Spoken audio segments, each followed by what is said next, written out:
ਸਤਿ ਸ਼੍ਰੀ ਅਕਾਲ ਵਿਦਿਆਰਥੀਓ। ਅੱਜ ਕਾफ़ी समय तो बाद ਆਪਾਂ ਅੱਜ ਕਲਾਸ ਲਗਾ ਰਹੇ ਹਾਂ। ਇਹ ਕਲਾਸ ਹੈ ਜਿਹੜੀ ਸਪੈਸ਼ਲ ਹੈ। ਇਹ ਇੱਕ ਸੈਸ਼ਨ ਹੈ ਜਿਹੜਾ +2 ਦੇ ਬੱਚਿਆਂ ਨੇ ਤਾਂ ਪਿਛਲੇ ਸਾਲ ਵੀ ਅਟੈਂਡ ਕੀਤੇ ਨੇ, ਤੇ ਇਸ ਵਾਰ ਇਸ ਸੈਸ਼ਨ ਜਿਹੜਾ ਦਾ ਪਹਿਲਾ ਸੈਸ਼ਨ ਮਤਲਬ ਇਸ ਸਾਲ ਦਾ ਪਹਿਲਾ ਸੈਸ਼ਨ ਹੈ ਜਿਹੜਾ ਉਹ ਆਪਾਂ ਲਗਾ ਰਹੇ ਹਾਂ। ਇਹ ਜਰਨਲ ਨੌਲੇਜ ਦੇ ਨਾਲ ਰਿਲੇਟਡ ਹੈ। ਤੇ ਅੱਜ ਅਸੀਂ 3 ਵਿਸ਼ੇਸ਼ ਦਿਨ ਜਿਹੜੇ पिछले हफ्ते जून 1 जून तो लैके 7-8 जून तक जोड़े मतलब दिनों के 3 बड़े इंपॉर्टेंट दिन आए थे, उन्होंने बारे अज असी डिस्कस करांगे। सब तो पहला ये, फिर उस तो बाद फिर ये तिन्ना के उत्ते असी अज गल करांगे। Thank you. हाँ जी विद्यार्थियों, तो फिर आप अपने सैशन को अगे बढ़ाते हाँ। तो सब तो पहला आप डिस्कस करांगे 1 जून को वर्ल्ड मिल्क डे, फिर उस तो बाद 3 जून वर्ल्ड बाईसाइकिल डे, तो 5 जून को वर्ल्ड इन्वायरमेंट डे। स्टॉप। तो विद्यार्थियों अपने सैशन को अगे बढ़ाते हुए अज असी सब तो पहला गल कर रहे हैं वर्ल्ड मिल्क डे की।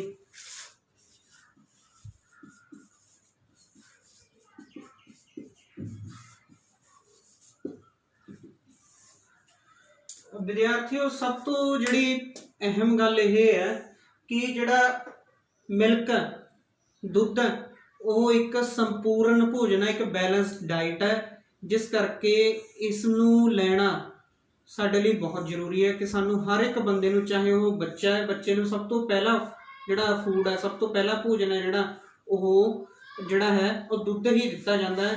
तो उस तो बाद की है कि दूजे भोजन वाल नू आउंदा है। इसे तरह होर भी जोड़े वख-वख जोड़े एज ग्रुप के बंदे ने, वख-वख उम्र के बंदे ने, उन्होंने लिए दुध सब तो जोड़ा है जरूरी पदार्थों के है, क्योंकि इस दे विच बहुत सारे जोड़े न्यूट्रीएंट्स ने वो मिलते हैं। तो वर्ल्ड मिल्क डे नू जोड़ा मनाउण दा इक्को मकसद यह है कि इसकी जोड़ा दुध की की साडे लई इंपोर्टेंस है, उस दे लई लोकां नू जागरूक किया जाए, लोकां नू इस दे फायदे बारे जाणू करवाया जाए, खासकर विद्यार्थियों के लिए। क्योंकि बच्चों को ग्रोइंग एज दे विच खासकर जोड़े 6 तो 14 साल की उम्र के बच्चे ने, या 14 तो 18 साल की उम्र तक जिन्होंने जवान होना, जवान बच्चे ने, उन्होंने लिए दुध की बहुत ज़्यादा इंपोर्टेंस है। तो इस करके इस दिन की जी महत्ता है। तो हुण असीं गल करते हैं कि 1 जून जोड़ा ये ही मिल्क डे क्यों मनाया गया, क्योंकि यही क्यों रखे गए। तो इस दे बारे एक जोड़ा तत्थ साडे कोल ये सामने आउंदा है कि कुछ देश ने जोड़े वो पहला ही इस दिन नू चुन चुके सीगे वर्ल्ड मिल्क डे दे लई। ते फिर यूएनओ ने, यूनाइटेड नेशन ने इस दे उत्ते सहमति प्रगट की, ते लगभग 2001 तो यह दिन है जोड़ा हर साल 1 जून है जोड़ा वो वर्ल्ड मिल्क डे के तौर पर जोड़ा है वो मनाया जाता है। तो इस करके क्योंकि पहला ही इसकी शुरुआत हो चुकी सी काफ़ी दिनों के काफ़ी कंट्रीज दे विच, इस करके इस दे विच होर फेर बदल करने की बजाय इसनू ही जोड़ा है ओवरऑल सारी जगह ते इसनू सहमति के नाल जोड़ा है वो एक्सैप्ट कर लिया गया। तो 1 जून ही वर्ल्ड जोड़ा है मिल्क डे के तौर पर रखा गया। तो हुण इस दे विच किहड़ियां गल्लां दा जोड़ा है वो फोकस किया गया कि किहड़ियां गल्लां दे उत्ते जिहड़ा लोकां नूं जाणू करवाया जाए। पहली गल तां अवेयरनैस, जागरूकता।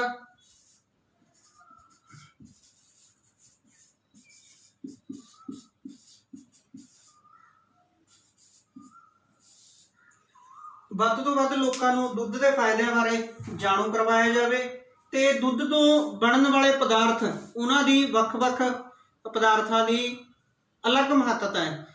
जिस तरह दुध की असी महत्ता कहने, उस तो दही बनता, दही के विच लैक्टोबैसिलस नाम का एक बहुत ही इंपॉर्टेंट बैक्टीरिया, बायोलॉजी के विद्यार्थी ने जो चंगी तरह जाणू ने इस चीज़ नाल, ते वो साडे शरीर के लिए एक जोड़ा है बहुत ही लाभदायक चीज़ है। तो इस करके इसकी बनने वाला जोड़ा पहला प्रोडक्ट दही है। दही तो बिना बटर है जोड़ा मक्खण है, मक्खण की वरतों साडे पंजाबी खाण पीण दे विच बहुत वधिया तरीके नाल कीती जांदी है। ते साडे इस भोजन प्रणाली का एक खास हिस्सा है। खासकर असीं जदों सर्दियों दे विच काफ़ी जोड़ा सरों का साग खाने, वो मक्खण पा के खाने, मतलब इस तरह का ये कह लीए कि साडी पंजाबियों की खुराक का एक बहुत ਜਿਹੜਾ ਹੈ ਇੰਪੋਰਟੈਂਟ ਹਿੱਸਾ, ਇੱਕ ਬਹੁਤ ਹੀ ਖਾਸ ਹਿੱਸਾ ਬਣ ਚੁੱਕਾ ਹੈ ਉਹ ਬਟਰ, ਉਹ ਮੱਖਣ ਹੈ। ਉਸ ਤੋਂ ਬਿਨਾ ਇਸ ਤੋਂ ਮੱਖਣ ਬਣਾਉਂਦੇ ਸਮੇਂ ਦਹੀਂ ਤੋਂ ਜਦੋਂ ਅਸੀਂ ਮੱਖਣ ਕੱਢ ਲੈਂਦੇ ਤਾਂ ਬਚਿਆ ਹੋਇਆ ਜਿਹੜਾ ਮਤਲਬ ਕਿ ਪਦਾਰਥ ਹੈ ਜਿਹੜਾ ਉਹ ਲੱਸੀ ਬਣ ਜਾਂਦੀ ਹੈ, ਤੇ ਜਿਸ ਨੂੰ ਬਟਰ ਮਿਲਕ ਕਿਹਾ ਜਾਂਦਾ ਹੈ। ਤੇ ਬਟਰ ਮਿਲਕ ਪਹਿਲਾਂ ਪੰਜਾਬ ਦੇ ਵਿੱਚ ਤਾਂ ਪੁਰਾਣੇ ਸਮੇਂ ਤੋਂ ਹੀ ਇਸ ਦੀ ਜਿਹੜੀ ਹੈ ਮਹੱਤਤਾ ਨੂੰ ਸਮਝਿਆ ਗਿਆ ਸੀ। ਲੋਕ ਆਪਣੇ ਭੋਜਨ ਦਾ, ਇੱਕ ਨਾਸ਼ਤੇ ਦੇ ਭੋਜਨ ਦਾ, ਖਾਸ ਕਰ ਸਵੇਰ ਦੇ ਜਿਹੜਾ ਭੋਜਨ ਆ ਉਹਦਾ ਇੱਕ ਖਾਸ ਜਿਹੜਾ ਮਤਲਬ ਕਿ ਸਥਾਨ ਰੱਖਦਾ ਸੀਗਾ। ਪਰ ਹੁਣ ਜਿਵੇਂ ਜਿਵੇਂ ਹੈਲਥ ਪ੍ਰਤੀ ਲੋਕ ਜਾਗਰੂਕਤ ਹੋਏ ਨੇ, ਤਾਂ ਜਿਸ ਤਰ੍ਹਾਂ ਕਿ ਅੱਜ ਕੱਲ੍ਹ ਪ੍ਰੋਬਲਮ ਹੈ ਕਿ ਫੈਟ ਬੱਚਿਆਂ ਦੇ ਵਿੱਚ ਜਾਂ ਬਜ਼ੁਰਗਾਂ ਦੇ ਵਿੱਚ ਜਾਂ ਈਵਨ ਸਾਰੀ ਉਮਰ ਦੇ ਵਰਗ ਦੇ ਲੋਕਾਂ ਦੇ ਵਿੱਚ ਜਿਹੜੇ ਮੋਟਾਪੇ ਵਰਗੀ ਜਿਹੜੀ ਸਮੱਸਿਆ ਨਾਲ ਜੂਝ ਰਹੇ ਨੇ, ਖਾਸ ਕਰ ਜਿਹੜੇ ਸ਼ਹਿਰਾਂ ਦੇ ਵਿੱਚ ਲੋਕ ਜਿਹੜੇ ਵਰਕਆਊਟ ਦੇ ਲਈ, ਕੰਮ ਕਰਨ ਦੇ ਲਈ, ਹੱਥੀਂ ਕਿਰਤ ਕਰਨ ਦੇ ਲਈ ਕੰਮ ਜਿਹੜਾ ਸਮਾਂ ਨਹੀਂ ਕੱਢ ਪਾਉਂਦੇ, ਉਹਨਾਂ ਨੂੰ ਮੋਟਾਪੇ ਦੀ ਜਿਹੜੀ ਬਿਮਾਰੀ ਨਾਲ 2-4 ਹੱਥ ਹੋਣਾ ਪੈਂਦਾ। ਤੇ ਇਸ ਕਰਕੇ ਜਿਹੜਾ ਬਟਰ ਮਿਲਕ ਹੈ ਉਹ ਇੱਕ ਅਜਿਹਾ ਮਤਲਬ ਕਿ ਭੋਜਨ ਬਣ ਚੁੱਕਿਆ ਉਹਨਾਂ ਦੇ ਲਈ ਜਿਹੜਾ ਲੋ ਫੈਟ ਆ, ਜਾਂ ਆਪਾਂ ਕਹਿ ਲਈਏ ਕਿ ਫੈਟ ਸਭ ਤੋਂ ਘੱਟ ਹੈ, ਜਾਂ ਪ੍ਰੋਟੀਨ ਉਸ ਦੇ ਵਿੱਚ ਸਭ ਤੋਂ ਜ਼ਿਆਦਾ ਹੈ। ਮਤਲਬ ਮਿਲਕ ਦੇ ਜਿਹੜਾ ਹਿੱਸਾ ਹੈ ਸਭ ਤੋਂ ਜ਼ਿਆਦਾ ਹਿੱਸਾ ਇਸ ਦੇ ਵਿੱਚ ਪ੍ਰੋਟੀਨ ਹੈ ਜਿਹੜਾ ਉਹ ਪਾਇਆ ਜਾਂਦਾ। ਤਾਂ ਇਸ ਕਰਕੇ ਇਸ ਦੇ ਨਾਲ ਮੋਟਾਪਾ ਵੀ ਨਹੀਂ ਆਉਂਦਾ। ਤੇ ਜਿਹੜੇ ਆਯੁਰਵੇਦ ਦੇ ਵਿੱਚ ਖਾਸ ਤੌਰ ਤੇ ਇਸ ਪਦਾਰਥ ਨੂੰ ਲੈਣ ਦਾ ਜਿਹੜਾ ਸਹੀ ਸਮਾਂ ਸਵੇਰ ਤੋਂ ਬਾਅਦ ਜਾਂ ਦੁਪਹਿਰ ਵੇਲੇ ਆ, ਜਿਸ ਦੇ ਨਾਲ ਸਾਡੇ ਸਰੀਰ ਨੂੰ ਜਦੋਂ ਅਸੀਂ ਖਾਣਾ ਨਾਸ਼ਤਾ ਕਰ ਲੈਂਦੇ ਹਾਂ ਉਸ ਤੋਂ 2-3 ਘੰਟੇ ਬਾਅਦ ਜੇ ਦੁਬਾਰਾ ਸਾਨੂੰ ਭੁੱਖ ਲੱਗਦੀ ਹੈ ਤਾਂ ਸਾਨੂੰ ਹੋਰ ਕੋਈ ਪਦਾਰਥ ਖਾਣ ਦੀ ਬਜਾਏ ਬਟਰ ਮਿਲਕ ਹੈ ਜਾਂ ਲੱਸੀ ਹੈ ਜਿਹੜੀ ਉਹ ਪੀ ਲੈਣੀ ਚਾਹੀਦੀ ਹੈ। ਗਰਮੀਆਂ ਦੇ ਮੌਸਮ ਦੇ ਵਿੱਚ ਤਾਂ ਇਸ ਦਾ ਹੋਰ ਵੀ ਜ਼ਿਆਦਾ ਫਾਇਦਾ ਨੇ। ਇੱਕ ਤਾਂ ਇਹ ਠੰਡਕ ਦਿੰਦੀ ਹੈ ਸਰੀਰ ਨੂੰ, ਤੇ ਸਰੀਰ ਦੇ ਲਈ ਹੋਰ ਬਹੁਤ ਸਾਰੇ ਜਿਹੜੇ ਲਾਭਦਾਇਕ ਜਿਹੜੇ ਚੀਜ਼ਾਂ ਨੇ ਗਰਮੀ ਦੀ ਰੁੱਤ ਦੇ ਵਿੱਚ ਸਾਨੂੰ ਗਰਮੀ ਤੋਂ ਰਾਹਤ ਦੇਣ ਦਾ ਕੰਮ ਵੀ ਇਹ ਕਰਦੀ ਹੈ। ਤਾਂ ਦੁੱਧ ਤੋਂ ਬਟਰ ਮਿਲਕ ਹੈ ਜਿਹੜਾ ਉਹ ਬਣ ਸਕਦਾ। ਉਸ ਤੋਂ ਬਿਨਾਂ ਪਨੀਰ ਹੈ ਜਿਹੜਾ ਇੱਕ ਬਹੁਤ ਵੱਡਾ ਸੋਰਸ ਹੈ ਪ੍ਰੋਟੀਨ ਦਾ, ਤੇ ਪਨੀਰ ਦੀ ਵਰਤੋਂ ਵੀ ਜਿਹੜੀ ਉਹ ਡੈਰੀ ਪ੍ਰੋਡਕਟਾਂ ਦੇ ਵਿੱਚ, ਦੁੱਧ ਤੋਂ ਬਣੇ ਹੋਏ ਪਦਾਰਥਾਂ ਦੇ ਵਿੱਚ ਆਉਂਦੀ ਹੈ, ਤੇ ਉਸ ਦਾ ਵੀ ਸੇਵਨ ਹੈ ਜਿਹੜਾ ਲੋਕੀ ਉਹ ਕਰਦੇ ਨੇ। ਤੇ ਉਸ ਤੋਂ ਬਿਨਾਂ ਦੇਸੀ ਘੀ, ਘਰ ਦਾ ਬਣਿਆ ਹੋਇਆ ਦੇਸੀ ਘੀ ਸਾਰੇ ਹੀ ਪਕਵਾਨਾਂ ਦੇ ਵਿੱਚ ਵਰਤਿਆ ਜਾਂਦਾ ਹੈ। ਜੋ ਬਹੁਤ ਸਾਰੇ ਪਦਾਰਥ ਜਿਹੜੇ ਬਣਦੇ ਨੇ ਘੀ ਤੋਂ ਬਣਦੇ ਨੇ, ਦੇਸੀ ਘੀ ਸਭ ਤੋਂ ਉੱਤਮ ਜਿਹੜਾ ਹੈ ਉਹ ਡੈਰੀ ਪ੍ਰੋਡਕਟਾਂ ਦੇ ਵਿੱਚ ਗਿਣਿਆ ਜਾਂਦਾ। ਤਾਂ ਇਸ ਦੇ ਨਾਲ ਹੀ ਇਹ ਸਾਡੀ ਹੈਲਥ ਨੂੰ ਜਿਹੜਾ ਹੈ ਫਿਟ ਐਂਡ ਫਾਈਨ ਰੱਖਣ ਦੇ ਵਿੱਚ ਦੁੱਧ ਹੈਲਥ ਫਿਟ ਐਂਡ ਫਾਈਨ ਰੱਖਣ ਦੇ ਵਿੱਚ ਸਾਨੂੰ ਦੁੱਧ ਦੀ ਕਾਫੀ ਲੋੜ ਹੈ। ਤੇ ਉਸ ਤੋਂ ਬਿਨਾਂ ਬਾਡੀ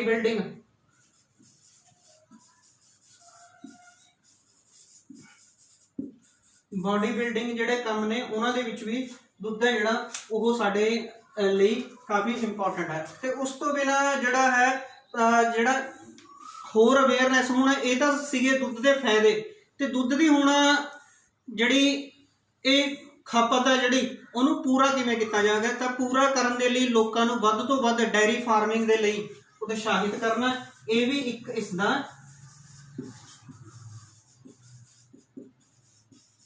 ਡੈਰੀ ਫਾਰਮਿੰਗ ਦੇ ਧੰਦੇ ਨੂੰ ਉਤਸ਼ਾਹਿਤ ਕਰਨ ਦੇ ਲਈ ਵੀ ਇਸ ਦਿਨ ਦੀ ਜਿਹੜੀ ਮਹੱਤਤਾ ਉਹ ਵੱਧ ਗਈ ਹੈ। ਕਿਉਂਕਿ ਅੱਜ ਕੱਲ੍ਹ ਆਪਾਂ ਦੇਖਦੇ ਹਾਂ ਕਿ ਮਾਰਕੀਟ ਦੇ ਵਿੱਚ ਬਹੁਤ ਸਾਰੇ ਜਿਹੜੇ ਨਕਲੀ ਪਦਾਰਥ ਨੇ ਜਿਹੜੇ ਮਿਲਦੇ ਨੇ, ਉਹਨਾਂ ਦੇ ਵਿੱਚ ਦੁੱਧ ਵੀ ਇੱਕ ਨਕਲੀ ਪਦਾਰਥ ਦੇ ਤੌਰ ਦੇ ਉੱਤੇ ਮਾਰਕੀਟ ਦੇ ਵਿੱਚ ਵੱਡੇ ਪੱਧਰ ਦੇ ਉੱਤੇ ਜਿਹੜਾ ਹੈ ਉਸ ਦਾ ਜਿਹੜਾ ਬਾਜ਼ਾਰੀਕਰਨ ਹੋ ਰਿਹਾ। ਤੇ ਇਸ ਕਰਕੇ ਲੋਕਾਂ ਨੂੰ ਚਾਹੀਦਾ ਕਿ ਨਕਲੀ ਦੁੱਧ ਦੀ ਬਜਾਏ ਪਿੰਡਾਂ ਦੇ ਵਿੱਚੋਂ ਜਾਂ ਜਿੱਥੇ ਡੈਰੀ ਫਾਰਮਾਂ ਦੇ ਵਿੱਚ ਅਸਲੀ ਦੁੱਧ ਮਿਲਦਾ ਤਾਂ ਉੱਥੋਂ ਲੈ ਕੇ ਸਹੀ ਦੁੱਧ ਜਿਹੜਾ ਹੈ ਉਹ ਲੈਣ। ਤੇ ਇਸ ਦੇ ਲਈ ਵੱਧ ਤੋਂ ਵੱਧ ਲੋਕਾਂ ਨੂੰ ਜਿਹੜਾ ਹੈ ਉਤਸ਼ਾਹਿਤ ਕਰਨ ਕਿ ਉਹ ਸਹੀ ਦੁੱਧ ਜਿਹੜਾ ਹੈ ਉਹ ਪ੍ਰੋਡਿਊਸ ਕਰਨ, ਤਾਂ ਜੋ ਲੋਕਾਂ ਦੀ ਹੈਲਥ ਨੂੰ ਜਿਹੜਾ ਨੁਕਸਾਨ ਨਾ ਹੋ ਸਕੇ। ਤਾਂ ਇਹ ਕੁਝ ਗੱਲਾਂ ਸੀਗੀਆਂ ਵਰਲਡ ਮਿਲਕ ਡੇ ਦੇ ਬਾਰੇ। ਹੁਣ ਉਸ ਤੋਂ ਬਾਅਦ ਅਸੀਂ ਅਗਲਾ ਦਿਨ ਡਿਸਕਸ ਕਰਾਂਗੇ ਵਰਲਡ ਬਾਈਸਾਈਕਲ ਡੇ। ਬੇਟਾ ਇੱਕ ਜਿਹੜੀ ਇੰਪੋਰਟੈਂਟ ਚੀਜ਼ ਅਸੀਂ ਇਹ ਗੱਲਾਂ ਡਿਸਕਸ ਕੀਤੀਆਂ, ਪਰ ਮੈਂ ਤੁਹਾਨੂੰ ਸਾਰਿਆਂ ਨੂੰ ਕਹਾਂਗਾ ਕਿ 1 ਗਲਾਸ ਦੁੱਧ ਦਾ ਘੱਟੋ ਘੱਟ, ਕਿਉਂਕਿ ਸਾਰਿਆਂ ਦੇ ਘਰਾਂ ਦੇ ਵਿੱਚ ਲਗਭਗ ਮਿਲ ਜਾਂਦਾ, ਜੇ ਉਸ ਦਾ ਪ੍ਰਬੰਧ ਕੀਤਾ ਜਾਵੇ, ਜੇ ਨਹੀਂ ਮਿਲਦਾ ਤਾਂ 1 ਗਲਾਸ ਦੁੱਧ ਦੇ ਵਿੱਚ ਸਾਨੂੰ 148 ਦੇ ਲਗਭਗ ਕੈਲਰੀਜ਼ ਮਿਲਦੀਆਂ ਨੇ, 8 ਗ੍ਰਾਮ ਦੇ ਲਗਭਗ ਪ੍ਰੋਟੀਨ ਮਿਲਦਾ, 8 ਗ੍ਰਾਮ ਦੇ ਲਗਭਗ ਗੁੱਡ ਫੈਟ ਮਿਲਦਾ, ਤੇ ਓਮੇਗਾ 3 ਐਸਿਡ ਆ ਜਿਹੜਾ ਉਹ ਵੀ ਕੁਝ ਮਾਤਰਾ ਦੇ ਵਿੱਚ ਮਿਲਦਾ। ਤੇ ਉਸ ਤੋਂ ਬਿਨਾਂ ਇਸ ਦੇ ਵਿੱਚ vitamin A, vitamin B12, vitamin B ਦੀਆਂ ਹੋਰ ਜਿਹੜੀਆਂ ਕੰਪੋਨੈਂਟਸ ਨੇ ਉਹ ਵੀ ਇਹਦੇ ਵਿੱਚ ਮਿਲਦੇ ਨੇ। ਤੇ ਇਸ ਦੇ ਵਿੱਚ ਬਹੁਤ ਸਾਰੇ ਮਿਨਰਲਸ ਮਿਲਦੇ ਨੇ, ਜਿਨ੍ਹਾਂ ਦੇ ਵਿੱਚ ਪੋਟਾਸ਼ੀਅਮ, ਫਾਸਫੋਰਸ, ਮੈਗਨੀਸ਼ੀਅਮ, ਜ਼ਿੰਕ ਤੇ ਹੋਰ ਵੀ ਜਿਹੜੇ ਲਾਭਦਾਇਕ, ਇਹਨਾਂ ਤੋਂ ਬਿਨਾ ਹੋਰ ਵੀ ਜਿਹੜੇ ਲਾਭਦਾਇਕ ਬੈਨੀਫਿਟਸ ਨੇ ਜਿਹੜੇ ਉਹ ਸਾਨੂੰ ਮਿਲਕ ਦੇ ਮਿਲਦੇ ਨੇ। ਤਾਂ 1 glass milk is very important for us. ਸਾਡੇ ਲਈ ਇੱਕ ਗਲਾਸ, ਹਰ ਇੱਕ ਦੇ ਲਈ 250 ml ਦਾ ਗਲਾਸ ਹੈ ਜਿਹੜਾ ਮਿਲਕ ਦਾ, ਉਹ ਸਾਡੀ ਡਾਈਟ ਦਾ ਹਿੱਸਾ ਹੋਣਾ ਚਾਹੀਦਾ। ਸੋ ਨੈਕਸਟ ਜਿਹੜਾ ਅਸੀਂ ਦਿਨ ਡਿਸਕਸ ਕਰਨਾ ਹੈ ਇਸ ਮਹੀਨੇ ਜਿਹੜਾ ਲੰਘ ਕੇ ਗਿਆ, ਉਹ ਸੀਗਾ 3 ਜੂਨ ਵਰਲਡ ਬਾਈਸਾਈਕਲ ਡੇ।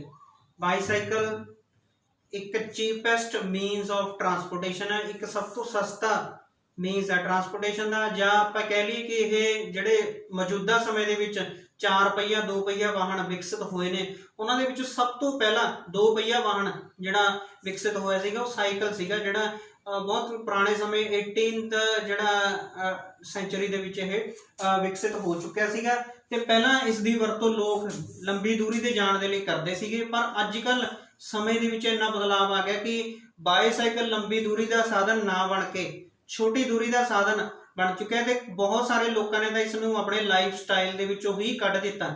ਅਸੀਂ ਬੜੇ ਛੋਟੇ ਡਿਸਟੈਂਸ ਦੇ ਲਈ ਵੀ ਮੋਟਰਸਾਈਕਲ ਦਾ ਇਸਤੇਮਾਲ ਕਰਦੇ ਹਾਂ, ਅਸੀਂ ਛੋਟੇ ਡਿਸਟੈਂਸ ਦੇ ਲਈ ਵੀ ਅਸੀਂ ਗੱਡੀਆਂ ਦਾ ਇਸਤੇਮਾਲ ਕਰਦੇ ਹਾਂ, ਜੋ ਕਿ ਸਾਡੇ ਲਈ, ਸਾਡੀ ਸਿਹਤ ਦੇ ਲਈ, ਸਾਡੇ ਜਿਹੜੀ ਫਾਈਨੈਂਸ਼ੀਅਲ ਕੰਡੀਸ਼ਨ ਹੈ, ਸਾਡਾ ਜਿਹੜਾ ਮਤਲਬ ਕਿ ਘਰ ਦਾ ਬਜਟ ਹੈ ਪੈਸੇ ਨਾਲ ਸੰਬੰਧਿਤ, ਉਹਨਾਂ ਦੇ ਲਈ ਵੀ ਇਹ ਸਾਡੇ ਲਈ ਇੱਕ ਨੁਕਸਾਨਦਾਇਕ ਹੈ, ਕਿਉਂਕਿ ਅਸੀਂ ਆਪਣੇ ਖਰਚਿਆਂ ਨੂੰ ਇਸ ਦੇ ਨਾਲ ਵਧਾਉਂਦੇ ਹਾਂ। ਤੇ ਦੂਜੇ ਪਾਸੇ ਅਸੀਂ ਸਾਡੇ ਬਹੁਤ ਬੜਮੁੱਲੇ ਜਿਹੜੇ ਵਾਤਾਵਰਨ ਨੂੰ ਵੀ ਅਸੀਂ ਨੁਕਸਾਨ ਪਹੁੰਚਾ ਰਹੇ ਹਾਂ, ਕਿਉਂਕਿ ਜਿਹੜੇ ਸਾਡੇ ਵਾਹਨ ਨੇ ਜਦੋਂ ਉਹ ਚੱਲਦੇ ਨੇ ਤਾਂ ਉਹਨਾਂ ਦੁਆਰਾ ਪੋਲਿਊਸ਼ਨ ਹੈ ਜਿਹੜਾ, ਉਹ ਚਾਹੇ 에ਅਰ ਪੋਲਿਊਸ਼ਨ ਹੋਵੇ, ਚਾਹੇ ਨੋਇਸ ਪੋਲਿਊਸ਼ਨ, ਧੁਨੀ ਪ੍ਰਦੂਸ਼ਣ ਹੋਵੇ, ਚਾਹੇ ਵਾਯੂ ਪ੍ਰਦੂਸ਼ਣ ਹੋਵੇ, ਇਹ ਨਿਕਲਦੇ ਨੇ ਜਿਹੜੇ ਕਿ ਸਾਡੀ ਸਿਹਤ ਦੇ ਲਈ ਕਾਫੀ ਨੁਕਸਾਨਦਾਇਕ ਨੇ ਤੇ ਸਾਡੀ ਧਰਤੀ ਦੀ ਹੋਂਦ ਦੇ ਲਈ ਵੀ ਨੁਕਸਾਨਦਾਇਕ ਨੇ, ਕਿਉਂਕਿ ਜਿਹੜਾ ਵਾਯੂ ਪ੍ਰਦੂਸ਼ਣ ਆ ਉਹਦੇ ਨਾਲ ਲਗਾਤਾਰ ਜਿਹੜੀਆਂ ਗੈਸਾਂ ਉਤਪੰਨ ਹੁੰਦੀਆਂ ਨੇ, ਉਹਨਾਂ ਦੇ ਨਾਲ ਬਹੁਤ ਸਾਰੀਆਂ ਐਸੀਆਂ ਗੈਸਾਂ ਨੇ ਜਿਹੜੇ ਧਰਤੀ ਦੇ ਓਵਰਆਲ ਤਾਪਮਾਨ ਦੇ ਵਿੱਚ ਵਾਧਾ ਕਰ ਰਹੀਆਂ ਨੇ। ਤੇ ਇਸ ਕਰਕੇ ਇਹਨਾਂ ਸਾਰੀਆਂ ਚੀਜ਼ਾਂ ਨੂੰ ਹੀ ਦੇਖਦੇ ਹੋਏ ਤਾਂ ਇੱਕ ਦਿਨ ਇਹੋ ਜਿਹਾ ਮਿਥਿਆ ਗਿਆ ਜਿਸ ਦਿਨ ਅਸੀਂ ਘੱਟੋ ਘੱਟ ਛੋਟੀ ਦੂਰੀ ਦੇ ਲਈ ਸਾਈਕਲਾਂ ਦਾ ਪ੍ਰਯੋਗ ਕਰੀਏ, ਤਾਂ ਜੋ ਅਸੀਂ ਵਾਤਾਵਰਨ ਨੂੰ ਵੀ ਬਚਾਉਣ ਦੇ ਲਈ ਇੱਕ ਜਿਹੜਾ ਹੈ ਆਪਣੀ ਇੱਕ ਪਹਿਲ ਕਦਮੀ ਕਰੀਏ, ਤੇ ਦੂਜਾ ਸਾਡੇ ਸਿਹਤ ਦੇ ਲਈ ਵੀ ਅਸੀਂ ਆਪਣੀ ਸਿਹਤ ਦੇ ਲਈ ਜਾਗਰੂਕਤ ਹੋਈਏ, ਤੇ ਤੀਜਾ ਹੈ ਕਿ ਸਾਡਾ ਜਿਹੜਾ ਹੈ ਫਾਈਨੈਂਸ਼ੀਅਲ ਪਾਵਰ, ਸਾਡੇ ਜਿਹੜੇ ਬੇਲੋੜੇ ਖਰਚੇ ਨੇ ਉਹਨਾਂ ਦੇ ਵਿੱਚ ਵੀ ਕਟੌਤੀ ਹੋਵੇਗੀ। ਤਾਂ ਇਸ ਦੀ ਜਿਹੜੀ ਆਪਾਂ ਜਾਣਕਾਰੀ ਸ਼ੁਰੂ ਕਰਦੇ ਹਾਂ ਕਿ ਇਹ ਅਪ੍ਰੈਲ 2018 ਦੇ ਵਿੱਚ ਜਿਹੜਾ ਇਹ ਦਿਨ ਮਨਾਉਣਾ ਸ਼ੁਰੂ ਹੋਇਆ। ਅਪ੍ਰੈਲ ਦੇ ਵਿੱਚ ਇਸ ਦੇ ਉੱਤੇ ਇੱਕ ਗੱਲਬਾਤ ਹੋਈ, ਇੱਕ ਮੀਟਿੰਗ ਹੋਈ UNO ਦੀ, ਜਿਸ ਦੇ ਵਿੱਚ ਇੱਕ ਮਤਾ ਪਾਸ ਕੀਤਾ ਗਿਆ। ਉਹ ਮਤਾ ਕੀ ਸੀਗਾ ਕਿ ਸਾਈਕਲ ਦੀ ਯੂਨੀਕਨੈਸ ਨੂੰ, ਸਾਈਕਲ ਇੱਕ ਬੜਮੁੱਲਾ ਸਾਧਨ ਹੈ, ਇੱਕ ਵੱਖਰਾ ਸਾਧਨ ਹੈ, ਇਸ ਦੀ ਵੱਖਰੇਪਣ ਨੂੰ, ਇੱਕ ਦੀ ਵਿਲੱਖਣਤਾ ਨੂੰ ਬਣਾਏ ਰੱਖਣ ਦੇ ਲਈ ਇਸ ਨੂੰ ਲੰਬਾ ਸਮਾਂ, ਕਿਉਂਕਿ ਸਾਡੇ ਅੱਜ ਕੱਲ੍ਹ ਦੇ ਜੀਵਨ ਦੇ ਵਿੱਚੋਂ ਸਾਈਕਲ ਹੈ ਜਿਹੜਾ ਉਹ ਬਿਲਕੁਲ ਅਲੱਗ ਹੋ ਗਿਆ, ਅਸੀਂ ਬਹੁਤ ਘੱਟ ਇਸਤੇਮਾਲ ਕਰ ਰਹੇ ਹਾਂ। ਇਸ ਨੂੰ ਹੋਰ ਜ਼ਿਆਦਾ ਲੰਬੇ ਸਮੇਂ ਤੱਕ ਆਪਣੇ ਜੀਵਨ ਦਾ ਹਿੱਸਾ ਬਣਾਉਣ ਦੇ ਲਈ, ਤੇ ਇਸ ਦੀ ਜਿਹੜੀ ਵੱਖਰੇਵਾਂਪਣ ਹੈ ਇਸ ਦਾ, ਕਿਉਂਕਿ ਇਹ ਸਾਡੇ ਲਈ ਮਤਲਬ ਕਿ ਇੱਕ ਵਨ ਟਾਈਮ ਇਨਵੈਸਟਮੈਂਟ ਦੀ ਤਰ੍ਹਾਂ, ਇੱਕ ਵਾਰ ਅਸੀਂ ਖਰੀਦ ਕੇ ਇਸ ਦੀ ਜ਼ਿਆਦਾ ਇਸ ਦੇ ਉੱਤੇ ਦੁਬਾਰਾ ਇਸ ਨੂੰ ਮੇਨਟੇਨ ਰੱਖਣ ਦੇ ਉੱਤੇ ਬਹੁਤ ਜ਼ਿਆਦਾ ਖਰਚਾ ਨਹੀਂ ਹੁੰਦਾ। ਜਿਸ ਤਰ੍ਹਾਂ ਕਿ ਮੋਟਰਸਾਈਕਲ ਦੇ ਉੱਤੇ ਅਸੀਂ ਖਰੀਦ ਲਿਆ, ਫਿਰ ਉਸ ਤੋਂ ਬਾਅਦ ਜੇ ਅਸੀਂ ਉਸ ਨੂੰ ਚਲਾਉਣਾ ਤਾਂ ਰੋਜ਼ ਦਾ ਰੋਜ਼ ਸਾਨੂੰ ਪੈਟਰੋਲ ਦਾ ਖਰਚਾ ਜਿਹੜਾ, ਜਾਂ ਹੋਰ ਵਾਹਨਾਂ ਦੇ ਉੱਤੇ ਸਾਨੂੰ ਪੈਟਰੋਲ ਡੀਜ਼ਲ ਦਾ ਖਰਚਾ ਜਿਹੜਾ ਉਹ ਕਰਨਾ ਪੈਣਾ। ਤਾਂ ਇਸ ਕਰਕੇ ਸਾਈਕਲ ਦੇ ਉੱਤੇ ਉਹ ਖਰਚਾ ਨਹੀਂ, ਇੱਕ ਰਿਪੇਅਰ ਦਾ ਖਰਚਾ ਜ਼ਰੂਰ ਹੋ ਸਕਦਾ ਜਿਹੜਾ ਕਿ ਬਹੁਤ ਮਾਮੂਲੀ ਹੁੰਦਾ। ਤਾਂ ਇਹਨਾਂ ਸਾਰੀਆਂ ਚੀਜ਼ਾਂ ਨੂੰ ਦੇਖਦੇ ਹੋਏ, ਇਸ ਦੀ ਵਿਲੱਖਣਤਾ ਨੂੰ ਦੇਖਦੇ ਹੋਏ, ਇਸ ਨੂੰ ਲੰਬਾ ਸਮਾਂ ਵਰਤੋਂ ਦੇ ਲਈ, ਇਸ ਦੀ ਜਿਹੜੀ ਵੱਖਰੀ ਹੋਂਦ ਨੂੰ ਦੇਖਦੇ ਹੋਏ ਇੱਕ ਦਿਨ ਨਿਸ਼ਚਿਤ ਕੀਤਾ ਕਿ ਇਹ ਦਿਨ ਜਿਹੜਾ ਇਹ ਸਾਈਕਲ ਦੀ ਜਿਹੜੀ ਵਰਤੋਂ ਦੇ ਲਈ ਰੱਖਿਆ ਜਾਏਗਾ। ਪੂਰੀ ਦੁਨੀਆ ਦੇ ਵਿੱਚ ਵਰਲਡ ਸਾਈਕਲ ਡੇ ਹੈ ਜਿਹੜਾ ਉਹ 3 ਜੂਨ ਨੂੰ ਮਨਾਇਆ ਜਾਏਗਾ। ਤਾਂ 3 ਜੂਨ ਨੂੰ ਇਹ ਦਿਨ ਹੈ ਜਿਹੜਾ ਇਹ ਮਨਾਉਣ ਦੇ ਲਈ ਰੱਖਿਆ ਗਿਆ। ਤਾਂ ਹੁਣ ਅਸੀਂ ਡਿਸਕਸ ਕਰਦੇ ਹਾਂ ਕਿ ਇਸ ਨੂੰ ਮਨਾਉਣ ਦਾ ਜਿਹੜੇ ਕਾਰਨ ਨੇ, 3 ਤਾਂ ਅਸੀਂ ਕਾਰਨ ਡਿਸਕਸ ਕਰ ਚੁੱਕੇ ਹਾਂ। ਇੱਕ ਤਾਂ ਹੈ ਸਾਡੀ ਹੈਲਥ, ਕਿਉਂਕਿ ਸਭ ਤੋਂ ਜ਼ਰੂਰੀ ਸਾਡੀ ਹੈਲਥ ਹੈ। ਉਸ ਤੋਂ ਬਾਅਦ ਸਾਡਾ এনवायरमेंट ਵਾਤਾਵਰਨ, ਤੇ ਉਸ ਤੋਂ ਬਾਅਦ ਤੀਜਾ ਹੈ ਸਾਡਾ ਜਿਹੜਾ ਮਨੀ ਪਾਵਰ ਹੈ, ਜਿਹੜਾ ਫਾਈਨੈਂਸ਼ੀਅਲ ਕੰਡੀਸ਼ਨ। ਇਹ ਆਪਾਂ ਕਹਿ ਸਕਦੇ ਹਾਂ ਕਿ ਹੈਲਥ ਨੂੰ ਸੁਰੱਖਿਅਤ ਕਰਦਾ, ਸਾਡੀ ਸਿਹਤ ਨੂੰ ਸੁਰੱਖਿਆ ਮਤਲਬ ਕਿ ਜਿਹੜਾ ਹੈ ਬਿਮਾਰੀਆਂ ਤੋਂ ਸਾਨੂੰ ਬਚਾਉਂਦਾ, ਸਾਡੇ ਵਾਤਾਵਰਨ ਨੂੰ ਸੁਰੱਖਿਅਤ ਕਰਦਾ ਤੇ ਸਾਡੇ ਮਨੀ ਨੂੰ ਜਿਹੜਾ ਬਿਲੋੜਾ ਸਾਡਾ ਧਨ ਹੈ ਉਹ ਖਰਚ ਹੁੰਦਾ, ਸਾਡੇ ਖਰਚਿਆਂ ਨੂੰ ਘਟਾਉਂਦਾ। ਤਾਂ ਇਸ ਕਰਕੇ ਜਿਸ ਤਰ੍ਹਾਂ ਅੱਜ ਕੱਲ੍ਹ ਦਾ ਸਮਾਂ ਮਹਿੰਗਾਈ ਦਾ ਦੌਰ ਹੈ, ਮਹਿੰਗਾਈ ਦਿਨ ਪਰ ਦਿਨ ਵੱਧਦੀ ਜਾ ਰਹੀ ਹੈ, ਤਾਂ ਇਸ ਕਰਕੇ ਸਾਡੇ ਖਰਚੇ ਨੇ ਜਿਹੜੇ ਉਹ ਵੱਧਦੇ ਜਾ ਰਹੇ। ਜੇਕਰ ਅਸੀਂ ਪੈਟਰੋਲ ਡੀਜ਼ਲ ਦਾ ਖਰਚਾ ਕੰਟਰੋਲ ਕਰਨਾ ਸ਼ੁਰੂ ਕਰ ਦਈਏ, ਕਟੌਤੀ ਕਰਨੀ ਸ਼ੁਰੂ ਕਰ ਦਈਏ, ਇਸ ਦੀ ਖਪਤ ਦੇ ਵਿੱਚ ਕਟੌਤੀ ਆ ਜਾਵੇ, ਤਾਂ ਸਾਡੇ ਦੇਸ਼ ਦੇ ਵਿੱਚ ਮਹਿੰਗਾਈ ਦੇ ਵਿੱਚ ਵੀ ਕਟੌਤੀ ਆਊਗੀ। ਕਿਉਂਕਿ ਪੈਟਰੋਲ ਤੇ ਡੀਜ਼ਲ ਜਿਹੜੇ ਇਹੋ ਜਿਹੇ ਪਦਾਰਥ ਨੇ ਜਿਨ੍ਹਾਂ ਦੇ ਵਿੱਚ ਵਾਧਾ ਹੁੰਦਾ ਤਾਂ ਉਹਦਾ ਸਿੱਧਾ ਅਸਰ ਜਿਹੜਾ ਹੈ ਓਵਰਆਲ ਮਹਿੰਗਾਈ ਦੇ ਉੱਤੇ ਪੈਂਦਾ। ਕਿਉਂਕਿ ਜਿਹੜੀ ਵੀ ਚੀਜ਼ ਸਾਨੂੰ ਚਾਹੀਦੀ ਹੁੰਦੀ ਆ ਉਹ ਇੱਕ ਜਗ੍ਹਾ ਤੋਂ ਨਹੀਂ ਮਿਲਦੀ। ਜੇਕਰ ਅਸੀਂ ਪੰਜਾਬ ਦੇ ਵਿੱਚ ਕੇਲੇ ਖਾਂਦੇ ਆ ਤਾਂ ਉਹ ਹੋ ਸਕਦਾ ਕਿ ਪੂਰਬੀ ਭਾਰਤ ਤੋਂ ਆਉਂਦੇ ਹੋਣ, ਦੱਖਣੀ ਭਾਰਤ ਤੋਂ ਆਉਂਦੇ ਹੋਣ, ਜਾਂ ਅਸੀਂ ਸੇਬ ਖਾਂਦੇ ਆ, ਸੇਬ ਆ ਜਿਹੜਾ ਕਸ਼ਮੀਰ ਜਾਂ ਹਿਮਾਚਲ ਪ੍ਰਦੇਸ਼ ਤੋਂ ਆਉਂਦਾ।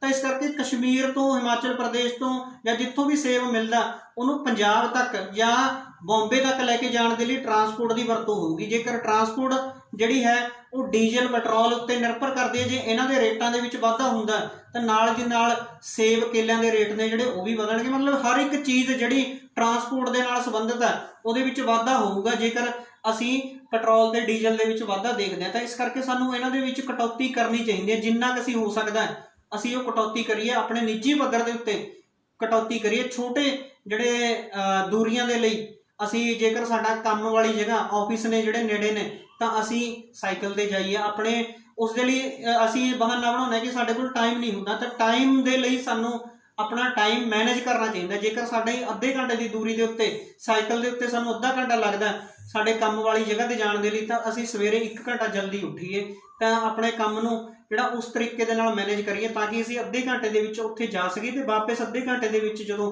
ਕੰਮ ਤੋਂ ਵਿਹਲੇ ਹੋ ਕੇ ਆਈਏ ਤਾਂ ਅੱਧੇ ਘੰਟੇ ਦਾ ਸਮਾਂ ਸਾਡੇ ਕੋਲ ਫੇਰ ਹੋਵੇ। ਤਾਂ ਮਤਲਬ ਅਸੀਂ ਟਾਈਮ ਮੈਨੇਜਮੈਂਟ ਲੈ ਕੇ ਚੱਲੀਏ, ਇਸ ਦੇ ਨਾਲ ਸਾਡੀ ਹੈਲਥ ਵੀ ਸਹੀ ਰਹੇਗੀ ਤੇ ਸਾਨੂੰ ਜਿਹੜਾ ਹੈ ਸਾਡੇ ਪੈਸੇ ਦੇ ਵਿੱਚ, ਸਾਡੇ ਫਿਊਲ ਦੇ ਵਿੱਚ ਵੀ ਬਚਤ ਜਿਹੜੀ ਉਹ ਹੋਵੇਗੀ। ਤਾਂ ਜਿਹੜਾ ਇਹ ਦਿਨ ਮਨਾਉਣ ਦਾ ਇੱਕ ਹੋਰ ਕਾਰਨ ਇਹ ਕਿ ਇੱਕ ਡਾਇਬਟੀਜ਼ ਦੀ ਬਿਮਾਰੀ ਹੈ ਜਿਹੜੀ ਉਹ ਬਹੁਤ ਜ਼ਿਆਦਾ ਫੈਲ ਰਹੀ ਹੈ। ਇਹ ਹਰ ਉਮਰ ਦੇ ਲੋਕਾਂ ਦੇ ਵਿੱਚ, ਖਾਸ ਕਰ ਇਹ ਦੇਖਿਆ ਜਾਂਦਾ ਕਿ 40 ਦੀ ਏਜ ਦੇ ਵਿੱਚ ਜਾ ਕੇ ਇਸ ਦਾ ਪ੍ਰਕੋਪ ਹੈ ਜਿਹੜਾ ਵੱਧ ਜਾਂਦਾ। ਪਰ ਪਿਛਲੇ ਕੁਝ ਸਾਲਾਂ ਦੇ ਵਿੱਚ ਬਹੁਤ ਹੀ ਹੈਰਾਨੀਜਨਕ ਨਤੀਜੇ, ਹੈਰਾਨੀਜਨਕ ਰਿਜ਼ਲਟ ਸਾਡੇ ਸਾਹਮਣੇ ਆਏ ਨੇ ਕਿ ਜਿਹੜੀ ਡਾਇਬਟੀਜ਼ ਦੀ ਬਿਮਾਰੀ ਆ ਉਹ ਹਰ ਛੋਟੇ ਉਮਰ ਦੇ ਬੱਚਿਆਂ ਦੇ ਵਿੱਚ ਵੀ ਦੇਖਣ ਨੂੰ ਮਿਲਿਆ। ਚਾਹੇ ਉਹ ਬਾਏ ਬਰਥ ਵੀ ਕਈ ਬੱਚਿਆਂ ਨੂੰ ਹੋ ਸਕਦਾ ਉਹਨਾਂ ਨੂੰ ਪੇਰੈਂਟਸ ਤੋਂ ਹੋਈ ਹੋਵੇ, ਪਰ 4 ਸਾਲ ਦੇ ਬੱਚਿਆਂ ਨੂੰ, 14 ਸਾਲ ਦੇ ਬੱਚਿਆਂ ਨੂੰ, 10 ਸਾਲ ਦੇ ਬੱਚਿਆਂ ਨੂੰ, 20 ਸਾਲ ਦੇ ਜਵਾਨਾਂ ਨੂੰ ਜਾਂ 35 ਸਾਲ ਦੇ, 30 ਸਾਲ ਦੇ, ਮਤਲਬ ਇਹ ਕਹਿ ਲਓ ਕਿ ਹਰ ਵਰਗ ਦੇ ਜਿਹੜੇ ਵਿਅਕਤੀਆਂ ਦੇ ਵਿੱਚ ਡਾਇਬਟੀਜ਼ ਦੀ ਬਿਮਾਰੀ ਹੈ ਜਿਹੜੀ ਉਹ ਦੇਖਣ ਨੂੰ ਮਿਲਿਆ। ਇਹਦੇ ਲਈ ਸਾਡਾ ਜਿਹੜਾ ਲਾਈਫ ਸਟਾਈਲ ਆ ਇਹ ਵੀ ਇੱਕ ਬਹੁਤ ਜਿਹੜਾ ਰਿਸਪੌਂਸੀਬਲ ਫੈਕਟਰ ਹੈ। ਸਾਡਾ ਖਾਣ ਪੀਣ ਬਹੁਤ ਰਿਸਪੌਂਸੀਬਲ ਫੈਕਟਰ ਹੈ ਕਿਉਂਕਿ ਅਸੀਂ ਫਾਸਟ ਫੂਡ ਖਾਣਾ ਸ਼ੁਰੂ ਕਰ ਦਿੱਤਾ ਜਿਹੜਾ ਕਿ ਅਨਹੈਲਥੀ ਨੇ, ਬਿਲਕੁਲ ਹੀ ਅਨਹੈਲਥੀ ਨੇ। ਸਾਡੇ ਸਰੀਰ ਨੂੰ ਨੁਕਸਾਨ ਜ਼ਿਆਦਾ ਕਰਦੇ ਨੇ, ਫਾਇਦਾ ਘੱਟ ਕਰਦੇ ਨੇ। ਭੁੱਖ ਤਾਂ ਮਾਰ ਦਿੰਦੇ ਨੇ ਪਰ ਉਹਦੇ ਬਦਲੇ ਸਾਡੇ ਸਰੀਰ ਦਾ ਜਿਹੜਾ ਹੈ ਨੁਕਸਾਨ ਜ਼ਿਆਦਾ ਕਰਦੇ ਨੇ। ਉਸ ਤੋਂ ਬਿਨਾਂ ਕੋਲਡ ਡਰਿੰਕਸ ਨੇ, ਸੌਫਟ ਡਰਿੰਕਸ ਨੇ ਜਿਹੜੇ ਉਹਨਾਂ ਦੇ ਉੱਤੇ ਲਿਖਿਆ ਹੁੰਦਾ ਹੈ ਕਿ ਇਹ ਹੈਲਥ ਦੇ ਲਈ ਠੀਕ ਨਹੀਂ ਹੁੰਦੇ, ਬੀਵਰੇਜਿਸ ਨੇ, ਪਰ ਫਿਰ ਵੀ ਅਸੀਂ ਉਹਨਾਂ ਦਾ ਕੰਜ਼ਿਊਮ ਕਰਦੇ ਹਾਂ। ਉਹਨਾਂ ਦੇ ਵਿੱਚ ਬੈਡ ਸ਼ੂਗਰ ਹੁੰਦੀ ਹੈ, ਉਹਨਾਂ ਵਿੱਚ ਕਾਫੀ ਹੱਦ ਤੱਕ ਮਿਠਾਸ ਹੈ, ਜਿਹੜੀ ਬੈਡ ਕਿਸਮ ਦੀ ਜਿਹੜੀ ਮਿਠਾਸ ਉਹ ਹੁੰਦੀ ਹੈ ਜੋ ਕਿ ਸਾਡੇ ਸਰੀਰ ਦੇ ਲਈ ਬਹੁਤ ਜ਼ਿਆਦਾ ਨੁਕਸਾਨਦਾਇਕ ਹੈ। ਤੇ ਇਸ ਦੇ ਲਈ ਡਾਇਬਟੀਜ਼ ਦੀ ਬਿਮਾਰੀ ਹੈ ਜਿਹੜੀ ਉਹ ਬਹੁਤ ਜ਼ਿਆਦਾ ਫੈਲ ਰਹੀ ਹੈ। ਤੇ ਬਾਈਸਾਈਕਲ ਦਾ ਯੂਜ਼ ਕਰਨ ਦੇ ਨਾਲ ਅਸੀਂ ਡਾਇਬਟੀਜ਼ ਦੇ ਪ੍ਰਤੀ ਆਪਣੇ ਸਰੀਰ ਨੂੰ ਲੜਨ ਦੇ ਲਈ ਮਜ਼ਬੂਤੀ ਦਿੰਦੇ ਹਾਂ। ਮਤਲਬ ਕੱਲੀ ਡਾਇਬਟੀਜ਼ ਦੀ ਗੱਲ ਨਾ ਕਰੀਏ, ਅਸੀਂ ਆਪਣੀ ਓਵਰਆਲ ਜਿਹੜੀ ਹੈਲਥ ਦੀ ਸਟਰੈਂਥਨ ਜਿਹੜਾ ਕਰਦੇ ਆ ਕਿ ਆਪਣੀ ਮਜ਼ਬੂਤ ਕਰਦੇ ਆ ਆਪਣੇ ਸਿਹਤ ਨੂੰ ਕਿ ਉਹ ਹੋਰ ਵੀ ਬਿਮਾਰੀਆਂ ਦੇ ਲਈ ਲੜ ਸਕੀਏ। ਤਾਂ ਡਾਇਬਟੀਜ਼ ਇੱਕ ਭਿਆਨਕ ਬਿਮਾਰੀ ਹੈ ਜਿਸ ਦੇ ਉੱਤੇ ਵਰਲਡ ਲੈਵਲ ਦੇ ਉੱਤੇ ਡਿਸਕਸ਼ਨਸ ਹੋ ਰਹੇ ਨੇ। ਇਸ ਕਰਕੇ ਇਸ ਨੂੰ ਇਸ ਦਾ ਵਰਲਡ ਬਾਈਸਾਈਕਲ ਡੇ ਦੇ ਨਾਲ ਕਨੈਕਟ ਕੀਤਾ ਗਿਆ।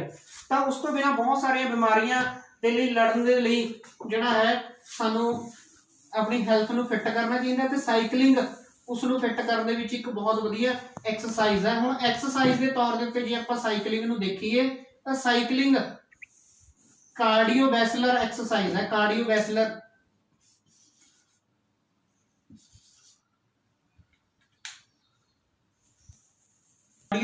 ਐਕਸਰਸਾਈਜ਼ ਹੈ। ਕਾਰਡੀਓਵੈਸਕੂਲਰ ਐਕਸਰਸਾਈਜ਼ ਦਾ ਮਤਲਬ ਇਹਨੂੰ ਸਿੰਪਲ ਭਾਸ਼ਾ ਦੇ ਵਿੱਚ ਇਹ ਉਹੀ ਜਿਹੀ ਐਕਸਰਸਾਈਜ਼ ਹੈ ਜਿਹਦੇ ਨਾਲ ਸਾਡੇ ਦਿਲ ਦੀ ਧੜਕਨ ਜਿਹੜੀ ਤੇਜ਼ ਹੁੰਦੀ ਹੈ।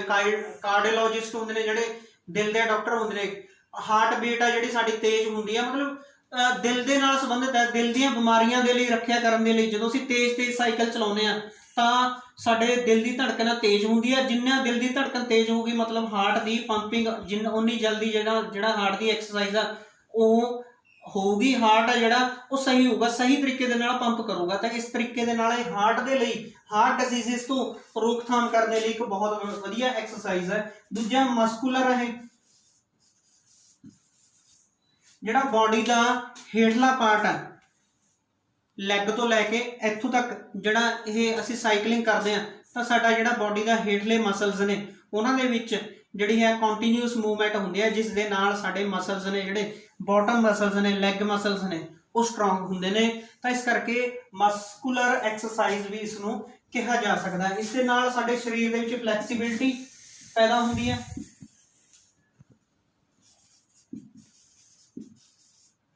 ਫਲੈਕਸੀਬਲ ਬਣਦੀਆਂ ਨੇ, ਸਾਡਾ ਸਰੀਰ ਹੈ ਜਿਹੜਾ ਉਹ ਲਚਕ, ਉਹਦੇ ਵਿੱਚ ਹੋਰ ਜਿਹੜੀ ਹੈ ਲਚਕੀਲਾਪਣ ਆਉਂਦਾ ਹੈ। ਜਿਹੜਾ ਲਚਕੀਲਾਪਣ ਹੈ ਉਹ ਸਾਡੇ ਲਈ, ਕਿਉਂਕਿ ਕਈ ਕੰਮ ਨੇ ਜਿਹੜੇ ਉਹ ਸਾਨੂੰ ਬਾਰ-ਬਾਰ ਉੱਪਰ ਨੀਚੇ ਹੋ ਕੇ, ਬੈਠ ਕੇ, ਉੱਠ ਕੇ ਕਰਨੇ ਪੈਂਦੇ ਨੇ, ਉਹਦੇ ਲਈ ਸਾਡੇ ਸਰੀਰ ਹੈ ਜਿਹੜਾ ਉਹ ਲਚਕਦਾਰ ਹੋਣਾ ਚਾਹੀਦਾ। ਜੇਕਰ ਸਾਡਾ ਸਰੀਰ ਲਚਕੀਲਾ ਨਹੀਂ ਹੈਗਾ ਤਾਂ ਸਾਨੂੰ ਬਹੁਤ ਸਾਰੇ ਜਿਹੜੇ ਕੰਮ ਨੇ ਉਹ ਕਰਨ ਦੇ ਵਿੱਚ ਸਾਨੂੰ ਅਸਮਰੱਥ ਹੁੰਦੇ ਆ। ਤਾਂ ਇਸ ਕਰਕੇ ਇਹ ਇੱਕ ਫਲੈਕਸੀਬਲ ਐਕਸਰਸਾਈਜ਼ ਵੀ ਹੈ। ਤਾਂ ਉਸ ਤੋਂ ਬਿਨਾਂ ਸਾਡੇ ਜੁਆਇੰਟ ਦੀ ਮੋਬਿਲਿਟੀ, ਜਿਹੜੇ ਸਾਡੇ ਜੋੜ ਨੇ, ਖਾਸ ਕਰ ਗੋਡਿਆਂ ਦੇ ਜੋੜ ਨੇ ਜਿਹੜੇ, ਉਹਨਾਂ ਦੇ ਵਿੱਚ ਲਗਾਤਾਰ ਸਾਈਕਲਿੰਗ ਦੇ ਨਾਲ ਮੂਵਮੈਂਟ ਹੁੰਦੀ ਹੈ। ਤੇ ਇਸ ਮੂਵਮੈਂਟ ਦੇ ਨਾਲ ਕੀ ਹੁੰਦਾ ਕਿ ਸਾਡੇ ਜੁਆਇੰਟ ਨੇ, ਜਿਹੜੇ ਗੋਡਿਆਂ ਦੇ ਜੁਆਇੰਟ ਨੇ, ਉਹਨਾਂ ਦੇ ਵਿੱਚ ਜਿਹੜੀ ਐਕਸਰਸਾਈਜ਼ ਹੈ, ਜਿਹੜੀ ਉਹਨਾਂ ਦੇ ਵਿੱਚ ਲੁਬਰੀਕੇਸ਼ਨ ਬੜੇ ਸਹੀ ਤਰੀਕੇ ਦੇ ਨਾਲ ਹੁੰਦਾ। ਤੇ ਜੁਆਇੰਟਸ ਦੇ ਲਈ ਵੀ ਇਹ ਐਕਸਰਸਾਈਜ਼ ਹੈ ਜਿਹੜੀ ਉਹ ਕਾਫੀ ਵਧੀਆ। ਤੇ ਉਸ ਤੋਂ ਬਿਨਾਂ ਸਟੈਮਿਨਾ ਵਧਾਉਂਦੀ ਹੈ। ਸਟੈਮਿਨਾ, ਸਾਡੇ ਸਰੀਰ ਦਾ ਜਿਹੜਾ ਸਟੈਮਿਨਾ, ਕਿ ਕਿਸ ਚੀਜ਼ ਨੂੰ ਅਸੀਂ ਕਿੰਨਾ ਸਮਾਂ ਕਰ ਸਕਦੇ ਹਾਂ। ਅਸੀਂ ਦੌੜਨਾ ਚਾਹੁੰਦੇ ਹਾਂ ਤਾਂ ਅਸੀਂ 1 ਮਿੰਟ, 2 ਮਿੰਟ, 4 ਮਿੰਟ, 5 ਮਿੰਟ ਦੌੜ ਸਕਦੇ ਹਾਂ। ਪਰ ਅਸੀਂ ਜਦੋਂ ਰੋਜ਼ ਪ੍ਰੈਕਟਿਸ ਕਰਾਂਗੇ ਤਾਂ ਅਸੀਂ ਜਿੰਨੀ ਪ੍ਰੈਕਟਿਸ ਕਰਾਂਗੇ ਉਨਾ ਸਾਡਾ ਸਟੈਮਿਨਾ ਵਧੂਗਾ, ਉਨੀ ਸਾਡੀ ਸਮਰੱਥਾ ਜਿਹੜੀ ਵਧੂਗੀ। ਤਾਂ ਇਸ ਕਰਕੇ ਸਾਈਕਲਿੰਗ ਵੀ ਸਾਨੂੰ ਜਿਹੜਾ ਹੈ, ਜੇਕਰ ਅਸੀਂ ਪਹਿਲੇ ਦਿਨ 4 ਕਿਲੋਮੀਟਰ ਸਾਈਕਲਿੰਗ ਕੀਤੀ, ਦੂਸਰੇ ਦਿਨ 5, ਇਸ ਤਰ੍ਹਾਂ ਅਸੀਂ ਵਧਾਉਂਦੇ ਗਏ ਤਾਂ ਅਸੀਂ ਆਪਣੇ ਬਾਡੀ ਦਾ ਸਟੈਮਿਨਾ ਜਿਹੜਾ ਉਸ ਨੂੰ ਇਨਕਰੀਜ਼ ਕਰਦੇ ਆ। ਇਹ ਸਟੈਮਿਨਾ ਬਿਲਡਅਪ ਕਰਨ ਦੇ ਵਿੱਚ ਵੀ ਇਹ ਐਕਸਰਸਾਈਜ਼ ਸਾਈਕਲਿੰਗ ਹੈ ਜਿਹੜੀ ਬਹੁਤ ਜ਼ਰੂਰੀ ਹੈ। ਤੇ ਉਸ ਤੋਂ ਬਿਨਾਂ ਇਹ ਸੀਗੇ ਇਹਦੇ ਫਾਇਦੇ, ਇਹ ਕੀ ਵਧਾਉਂਦੀ ਹੈ। ਹੁਣ ਘਟਾਉਂਦੀ ਵੀ ਹੈ। ਹੁਣ ਤੁਸੀਂ ਕਹੋਗੇ ਕਿ ਇਹ ਸਾਰਾ ਕੁਝ ਵਧਾਉਂਦੀ ਹੈ ਤੇ ਉਸ ਤੋਂ ਬਿਨਾਂ ਇਹ ਘਟਾਉਂਦੀ ਵੀ ਹੈ। ਘਟਾਉਂਦੀ ਕੀ ਹੈ? ਸਾਡੀ ਬਾਡੀ ਦਾ ਫੈਟ, ਜਿਹਦੀ ਸਾਡੀ ਅੱਜ ਕੱਲ ਬਹੁਤ ਸਾਰੀਆਂ ਜਿਹੜੀਆਂ ਸਮੱਸਿਆਵਾਂ ਨੇ ਜਿਹੜੀਆਂ ਸਾਡੀਆਂ ਉਹ ਫੈਟ ਦੇ ਨਾਲ ਰਿਲੇਟਡ ਨੇ। ਸਾਡੀ ਬਾਡੀ ਦੇ ਵਿੱਚ ਫੈਟ ਆ ਜਿਹੜਾ, ਐਕਸੈਸਿਵ ਫੈਟ ਆ ਜਿਹੜਾ, ਬੇਲੋੜਾ ਮੋਟਾਪਾਪਨ ਹੈ। ਮੋਟਾਪਾ ਹੁੰਦਾ ਹੀ ਬੇਲੋੜਾ ਹੈ, ਪਰ ਮੋਟਾਪਨ ਹਲਕਾ ਫੁਲਕਾ ਜਿਹੜਾ ਮੋਟਾਪਨ, ਮਤਲਬ ਕਿ ਇੱਕ ਫਿੱਟ ਬਾਡੀ ਦੇ ਵਿੱਚ ਕੁਛ ਫੈਟ ਹੋਣਾ ਚਾਹੀਦਾ, ਪਰ ਬੇਲੋੜਾ ਫੈਟ ਆ ਜਿਹੜਾ ਸਟੋਰ ਹੋ ਜਾਂਦਾ ਉਹ ਮੋਟਾਪਾ ਹੁੰਦਾ, ਓਬੇਸਿਟੀ ਹੁੰਦੀ ਹੈ। ਤਾਂ ਓਬੇਸਿਟੀ ਦੇ ਵਿੱਚ ਜਿਹੜਾ ਹੈ ਉਸ ਨੂੰ ਕੰਟਰੋਲ ਕਰਨ ਦੇ ਵਿੱਚ, ਉਸ ਨੂੰ ਘਟਾਉਣ ਦੇ ਵਿੱਚ ਸਾਈਕਲਿੰਗ ਇੱਕ ਬਹੁਤ ਵਧੀਆ ਐਕਸਰਸਾਈਜ਼ ਹੈ। ਤਾਂ ਫੈਟ ਕੰਟਰੋਲ ਫੈਕਟਰ ਹੈ ਤੇ ਓਬੇਸਿਟੀ ਹੈ ਜਿਹੜੀ ਉਹਨੂੰ ਘਟਾਉਂਦੀ ਹੈ। ਤੇ ਉਸ ਤੋਂ ਬਿਨਾਂ ਹੋਰ ਕੀ ਘੱਟ ਕਰਦੀ ਹੈ? ਘੱਟ ਕਰਦੀ ਹੈ ਸਾਡਾ ਸਟ੍ਰੈਸ ਲੈਵਲ।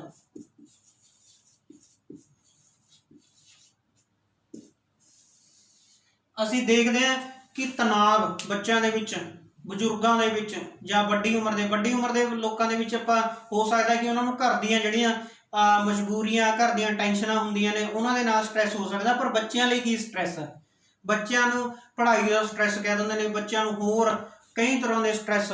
ਇਹ ਸਾਰੇ ਸਟ੍ਰੈਸਾਂ ਨੂੰ ਜਿਹੜਾ ਹੈ ਘਟਾਉਣ ਦਾ ਕੰਮ ਕਰਦੀ ਹੈ। ਜਦੋਂ ਅਸੀਂ ਬਾਹਰ ਜਾ ਕੇ, ਘਰ ਤੋਂ ਬਾਹਰ ਨਿਕਲ ਕੇ ਅਸੀਂ ਸਾਈਕਲਿੰਗ ਕਰਨ ਜਾਂਦੇ ਹਾਂ, ਅਸੀਂ ਗ੍ਰੀਨਰੀ ਦੇ ਵਿੱਚ, ਇੱਕ ਹਰਿਆਲੀ ਦੇ ਵਾਤਾਵਰਨ ਦੇ ਵਿੱਚ ਅਸੀਂ ਸਾਈਕਲਿੰਗ ਕਰਨ ਜਾਂਦੇ ਹਾਂ, ਤਾਂ ਸਾਨੂੰ ਬਹੁਤ ਸਾਰੀਆਂ ਚੰਗੀਆਂ ਚੀਜ਼ਾਂ ਦੇਖਣ ਨੂੰ ਮਿਲਦੀਆਂ ਨੇ। ਚੰਗੇ ਲੋਕ, ਸਾਡੇ ਨਾਲੋਂ ਵਧੀਆ ਜਿਹੜੇ ਐਕਸਰਸਾਈਜ਼ ਕਰਨ ਵਾਲੇ ਲੋਕ ਮਿਲਦੇ ਨੇ, ਉਹਨਾਂ ਨੂੰ ਦੇਖ ਕੇ ਸਾਨੂੰ ਹੋਰ ਮੋਟੀਵੇਸ਼ਨ ਮਿਲਦੀ ਹੈ ਕਿ ਅਸੀਂ ਵੀ ਆਪਣੇ ਸਰੀਰ ਨੂੰ, ਆਪਣੀ ਹੈਲਥ ਨੂੰ ਹੋਰ ਵਧੀਆ ਬਣਾਈਏ। ਤਾਂ ਇਸ ਕਰਕੇ ਸਾਡਾ ਜਿਹੜਾ ਮਾਈਂਡ, ਜਿਸ ਗੱਲ ਦੇ ਉੱਤੇ ਸਾਡਾ ਤਣਾਅ ਸੀਗਾ, ਉਹ ਗੱਲ ਸਾਡੇ ਦਿਮਾਗ ਚੋਂ ਨਿਕਲ ਕੇ ਸਾਨੂੰ ਹੋਰ ਚੰਗੀਆਂ ਚੀਜ਼ਾਂ ਦੇਖਣ ਨੂੰ ਮਿਲਦੀਆਂ ਨੇ, ਚੰਗੀਆਂ ਚੀਜ਼ਾਂ ਸਿੱਖਣ ਨੂੰ ਮਿਲਦੀਆਂ ਨੇ। ਇਸ ਕਰਕੇ ਸਾਡੇ ਦਿਮਾਗ ਦਾ ਜਿਹੜਾ ਸਟ੍ਰੈਸ ਲੈਵਲ ਆ ਉਹਨੂੰ ਘੱਟ ਕਰਦੀ ਹੈ। ਤੇ ਇਸ ਕਰਕੇ ਸਾਨੂੰ ਸਰੀਰ ਨੂੰ ਇਸ ਦੇ ਬਹੁਤ ਫਾਇਦੇ ਨੇ। ਉਸ ਤੋਂ ਬਿਨਾਂ ਅਸੀਂ ਪਹਿਲਾਂ ਵੀ ਗੱਲ ਡਿਸਕਸ ਕੀਤੀ ਕਿ ਜਦੋਂ ਅਸੀਂ ਫਿਊਲ ਦੀ ਵਰਤੋਂ ਘੱਟ ਕਰਾਂਗੇ ਤਾਂ ਸਾਡਾ ਵਾਤਾਵਰਨ ਹੈ ਜਿਹੜਾ ਉਹ ਵੀ ਸਾਫ਼ ਹੋਵੇਗਾ, ਵਾਤਾਵਰਨ ਵੀ ਸੁਰੱਖਿਅਤ ਹੋਵੇਗਾ। ਤੇ ਉਸ ਤੋਂ ਬਾਅਦ ਫਿਊਲ ਦੀ ਘੱਟ ਵਰਤੋਂ ਕਰਨ ਦੇ ਨਾਲ ਸਾਡਾ ਬੇਲੋੜਾ ਖਰਚਾ, ਸਾਡਾ ਮਨੀ ਪਾਵਰ ਹੈ ਜਿਹੜੀ ਉਹ ਵਧੇਗੀ, ਸਾਡਾ ਬੇਲੋੜਾ ਖਰਚਾ ਜਿਹੜਾ ਉਹ ਘਟੇਗਾ। ਤਾਂ ਇਸ ਕਰਕੇ ਹੁਣ ਅਗਲਾ ਸਵਾਲ ਇਹ ਉੱਠਦਾ ਹੈ ਕਿ ਹਰ ਇੱਕ ਬੰਦੇ ਨੂੰ ਸਾਈਕਲਿੰਗ ਕਰਨੀ ਚਾਹੀਦੀ ਹੈ ਜੀ ਹਾਂ, ਜੇਕਰ ਤੁਸੀਂ ਤੰਦਰੁਸਤ ਹੋ, ਤੁਸੀਂ ਕਿਸੇ ਵੀ ਉਮਰ ਦੇ ਹੋ, ਤਾਂ ਤੁਹਾਡੀ ਸਿਹਤ ਦੇ ਅਕੋਰਡਿੰਗਲੀ ਤੁਹਾਨੂੰ ਸਾਈਕਲਿੰਗ ਕਰਨੀ ਚਾਹੀਦੀ ਹੈ। ਤਾਂ WHO ਦੀ ਰਿਪੋਰਟ ਦੇ ਅਨੁਸਾਰ, ਵਰਲਡ ਹੈਲਥ ਆਰਗੇਨਾਈਜੇਸ਼ਨ ਇਹ ਕਹਿੰਦੀ ਹੈ ਕਿ ਇੱਕ ਨਾਰਮਲ ਵਿਅਕਤੀ ਨੂੰ ਹਰ ਰੋਜ਼ 30 ਮਿੰਟ ਹੈ ਜਿਹੜਾ ਉਹ ਸਾਈਕਲਿੰਗ ਕਰ ਲੈਣੀ ਚਾਹੀਦੀ ਹੈ। 30 ਮਿੰਟਸ ਹੈ ਜਿਹੜੀ ਉਹ ਸਾਈਕਲਿੰਗ ਕਰ ਲੈਣੀ ਚਾਹੀਦੀ ਹੈ। ਜੇਕਰ ਤੁਸੀਂ ਹਰ ਰੋਜ਼ 30 ਮਿੰਟ ਨਹੀਂ ਕੱਢ ਸਕਦੇ, ਅਸੀਂ ਕਹਿੰਦੇ ਹਾਂ ਕਿ ਸੈਟਰਡੇ ਸੰਡੇ ਸਾਡੇ ਕੋਲ ਟਾਈਮ ਹੁੰਦਾ, ਤਾਂ ਅਸੀਂ ਸੈਟਰਡੇ ਸੰਡੇ ਇਹ 30 × 6 ਕਰਕੇ ਤੁਸੀਂ 180 ਮਿੰਟਸ, ਜਾਂ ਆਪਾਂ ਕਹਿ ਸਕਦੇ ਹਾਂ ਕਿ ਪਰ ਫਿਰ ਵੀ 180 ਮਿੰਟਸ ਜੇ ਅਸੀਂ ਵੀਕਲੀ ਕੱਢਦੇ ਹਾਂ ਤਾਂ ਸਾਨੂੰ ਇਨਕਰੀਜ਼ ਕਰਕੇ ਉਸ ਨੂੰ 180 ਨੂੰ ਉਸ 3 ਆਵਰਸ ਨੂੰ 6 ਆਵਰਸ ਕਰਕੇ ਸਾਨੂੰ ਕਰ ਲੈਣੀ ਚਾਹੀਦੀ ਹੈ। ਕਿ ਹਫਤੇ ਦੇ ਵਿੱਚ 6 ਘੰਟੇ ਦੀ ਲੌਂਗ ਡਰਾਈਵ ਤੇ ਜਾਣਾ ਚਾਹੀਦਾ। 6 ਘੰਟੇ ਦੀ ਸਾਈਕਲਿੰਗ ਹਫਤੇ ਦੇ ਵਿੱਚ ਇੱਕ ਦਿਨ ਕੱਢ ਲਓ ਤਾਂ 6 ਘੰਟੇ, ਜੇ ਰੋਜ਼ ਕੱਢਦੇ ਹੋ ਤਾਂ 30 ਮਿੰਟ ਆ ਜਿਹੜਾ ਉਹ ਐਕਸਰਸਾਈਜ਼ ਕਰੋ।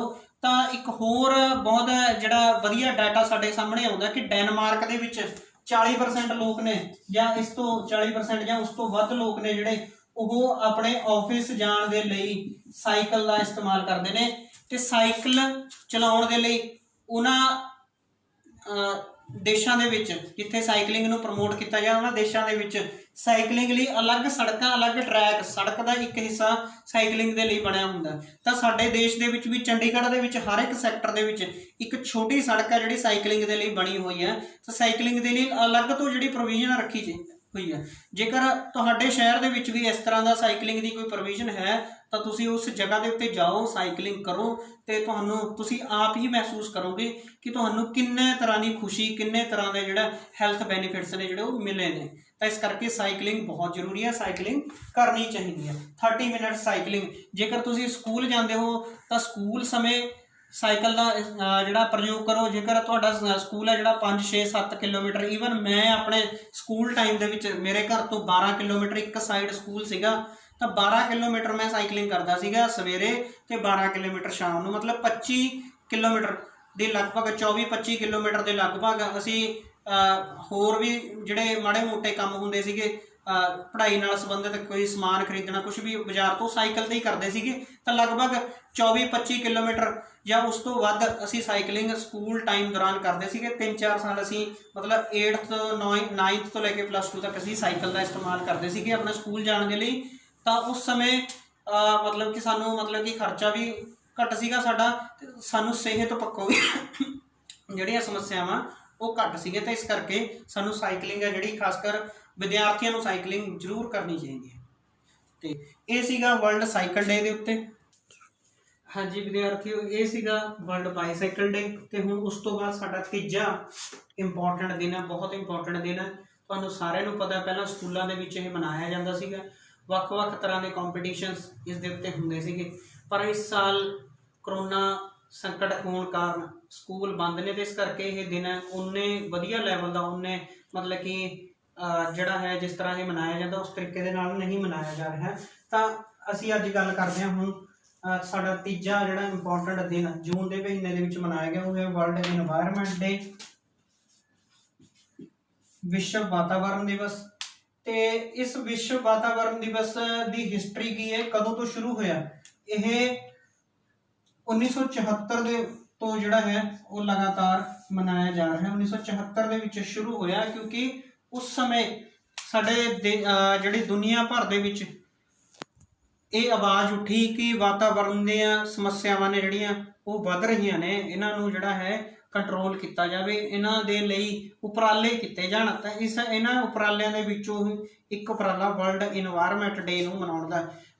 ਵੈਸੇ ਤਾਂ ਵਾਤਾਵਰਣ ਨਾਲ ਸੰਬੰਧਿਤ ਹੋਰ ਵੀ ਦਿਨ ਮਨਾਏ ਜਾਂਦੇ ਨੇ, ਜਿਵੇਂ ਵਰਲਡ ਅਰਥ ਡੇ ਆ 22 ਅਪ੍ਰੈਲ ਨੂੰ, ਵਰਲਡ ਵਾਟਰ ਡੇ ਆ 23 ਮਾਰਚ ਨੂੰ। ਤਾਂ ਉਸ ਤੋਂ ਬਿਨਾਂ ਵਰਲਡ ਪਾਪੂਲੇਸ਼ਨ ਡੇ ਜਾਂ ਹੋਰ ਵਰਲਡ ਗਲੋਬਲ ਵਾਰਮਿੰਗ ਡੇ, ਬਹੁਤ ਸਾਰੇ ਦਿਨ ਨੇ ਜਿਹੜੇ ਉਹ ਮਨਾਏ ਜਾਂਦੇ ਨੇ। ਪਰ ਵਰਲਡ এনवायरमेंट ਡੇ ਇਹਨਾਂ ਸਾਰਿਆਂ ਦੇ ਉੱਤੇ ਇੱਕ ਮੇਨ ਜਿਹੜਾ ਹੈ, ਇੱਕ ਮਹੱਤਵਪੂਰਨ ਦਿਨ ਹੈ, ਜਿਹੜਾ ਜਿਸ ਦੇ ਵਿੱਚ ਇਹ ਸਾਰੇ ਦਿਨ ਉਸ ਦਿਨ ਦਾ ਹੀ ਹਿੱਸਾ ਨੇ, ਕਿਉਂਕਿ ਵਾਤਾਵਰਣ ਦੇ ਵਿੱਚ ਇਹ ਸਾਰੀਆਂ ਚੀਜ਼ਾਂ ਕਵਰ ਹੁੰਦੀਆਂ ਨੇ। ਤੇ ਇਸ ਨੂੰ ਮਨਾਉਣ ਦਾ ਜਿਹੜਾ ਪਹਿਲਾ ਮੇਨ ਮਕਸਦ ਸੀਗਾ ਉਹ ਹੈ ਪੋਲਿਊਸ਼ਨ ਕੰਟਰੋਲ ਕਰਨਾ, awareness about the pollution terrestrial and marine. Terrestrial ਹੁੰਦਾ ਜਿਹੜਾ ਧਰਤੀ ਦੇ ਉੱਤੇ ਹੈ, ਤੇ ਮੈਰਾਈਨ ਹੁੰਦਾ ਜਿਹੜਾ ਸਮੁੰਦਰਾਂ ਦੇ ਉੱਤੇ, ਦੋਨੋਂ ਜਗ੍ਹਾ ਦੇ ਉੱਤੇ ਜਿਹੜਾ ਪ੍ਰਦੂਸ਼ਣ ਹੈ ਉਹ ਹੋ ਰਿਹਾ ਤੇ ਇਸ ਕਰਕੇ ਪ੍ਰਦੂਸ਼ਣ ਦੇ ਨੂੰ ਬਚਾਉਣਾ। ਤੇ ਉਸ ਤੋਂ ਬਾਅਦ ਓਵਰ ਪਾਪੂਲੇਸ਼ਨ ਦੀ ਜਿਹੜੀ ਪ੍ਰੋਬਲਮ ਹੈ,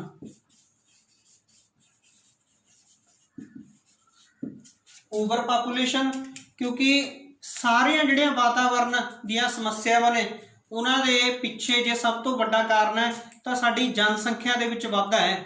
ਤੇ ਜਨਸੰਖਿਆ ਜਿਵੇਂ ਜਿਵੇਂ ਵੱਧਦੀ ਹੈ ਤਾਂ ਵਾਤਾਵਰਨ ਦੇ ਉੱਤੇ ਜਿਹੜੇ ਸੋਮੇ ਨੇ ਉਹਨਾਂ ਦੇ ਉੱਤੇ ਦਬਾਅ ਵੱਧਦਾ ਜਾਂਦਾ ਹੈ। ਮੰਨ ਲਓ ਕਿ ਜੇਕਰ 10 ਬੰਦੇ ਨੇ, 10 ਦੀ ਬਜਾਏ 12 ਹੋ ਗਏ, 15 ਹੋ ਗਏ, ਤਾਂ ਜਿਹੜਾ ਸਾਡੇ ਘਰ ਦਾ ਭੋਜਨ ਹੈ ਉਹਦੇ ਉੱਤੇ ਦਬਾਅ ਜ਼ਿਆਦਾ ਪਊਗਾ। ਜਿਹੜਾ ਭੋਜਨ ਪਹਿਲਾਂ 10 ਬੰਦਿਆਂ ਲਈ 1 ਮਹੀਨਾ ਚੱਲਦਾ ਸੀਗਾ ਉਹ 12 ਬੰਦਿਆਂ ਦੇ ਲਈ ਹੋ ਸਕਦਾ 25 ਦਿਨ 26 ਦਿਨ ਚੱਲੇ ਜਾਂ ਇਸ ਤੋਂ ਵੀ ਘੱਟ। ਜਿਵੇਂ ਜਿਵੇਂ ਇਸ ਤਰ੍ਹਾਂ ਇਹ ਇੱਕ ਅਸੀਂ ਭੋਜਨ ਦੀ ਉਦਾਹਰਨ ਲਈ ਆ, ਉਸ ਤੋਂ ਬਿਨਾਂ ਹੋਰ ਵੀ ਜਿਹੜੇ ਸੋਮੇ ਨੇ ਉਹਨਾਂ ਦੇ ਉੱਤੇ ਦਬਾਅ ਜਿਹੜਾ ਪਾਪੂਲੇਸ਼ਨ ਦੇ ਨਾਲ ਵੱਧਦਾ ਜਾ ਰਿਹਾ। ਤੇ ਅਗਲੀ ਜਿਹੜੀ ਸਮੱਸਿਆ ਗਲੋਬਲ ਵਾਰਮਿੰਗ,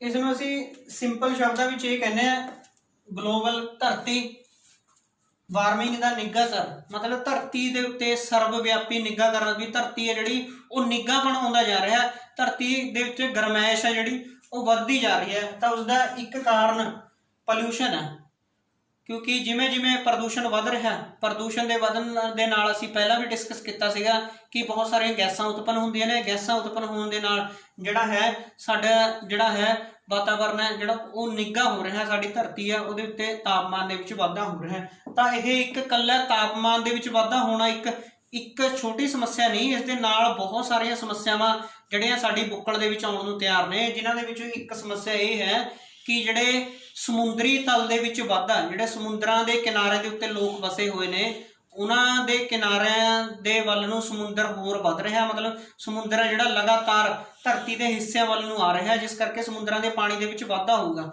ਉਹਦਾ ਕਾਰਨ ਇਹ ਹੈ ਕਿ ਜਿਹੜੀ ਧਰੂਵਾਂ ਦੇ ਉੱਤੇ, ਅੰਟਾਰਕਟਿਕਾ ਦੇ ਉੱਤੇ, ਆਰਕਟਿਕ ਸਰਕਲ ਦੇ ਉੱਤੇ ਜੰਮੀ ਹੋਈ ਬਰਫ਼ ਆ, ਜਦੋਂ ਗਰਮੈਸ਼ ਪੈਦਾ ਹੋਊਗੀ ਤਾਂ ਬਰਫ਼ ਆ ਜਿਹੜੀ ਉਹ ਪਿਘਲੂਗੀ। ਪਿਘਲਣ ਦੇ ਨਾਲ ਕੀ ਹੋਊਗਾ, ਸਮੁੰਦਰਾਂ ਦਾ ਜਿਹੜਾ ਪਾਣੀ ਆ ਉਹ ਵਧੂਗਾ।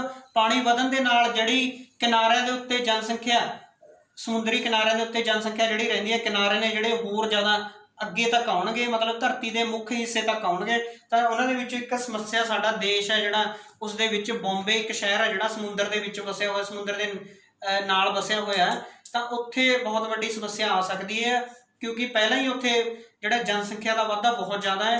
ਤੇ ਦੂਜਾ ਨੰਬਰ, ਉਸ ਜਗ੍ਹਾ ਦੇ ਉੱਤੇ ਜਿਹੜਾ ਪਾਣੀ ਦਾ ਨਿਕਾਸ ਵੀ ਘੱਟ ਹੈ, ਤਾਂ ਉਸਦੇ ਜਿਹੜੇ ਬੀਚ ਨੇ ਉਹਨਾਂ ਦੇ ਵਿੱਚ ਕਟੌਤੀ ਹੋ ਕੇ ਜਿਹੜਾ ਸਮੁੰਦਰੀ ਪਾਣੀ ਹੈ ਜਿਹੜਾ ਉਹ ਵੱਧ ਸਕਦਾ, ਕਿਉਂਕਿ ਜੇ ਇਹ ਸਮੱਸਿਆਵਾਂ ਜਾਰੀ ਨਹੀਂ ਆ। ਤਾਂ ਸਸਟੇਨੇਬਲ ਕੰਜ਼ੰਪਸ਼ਨ,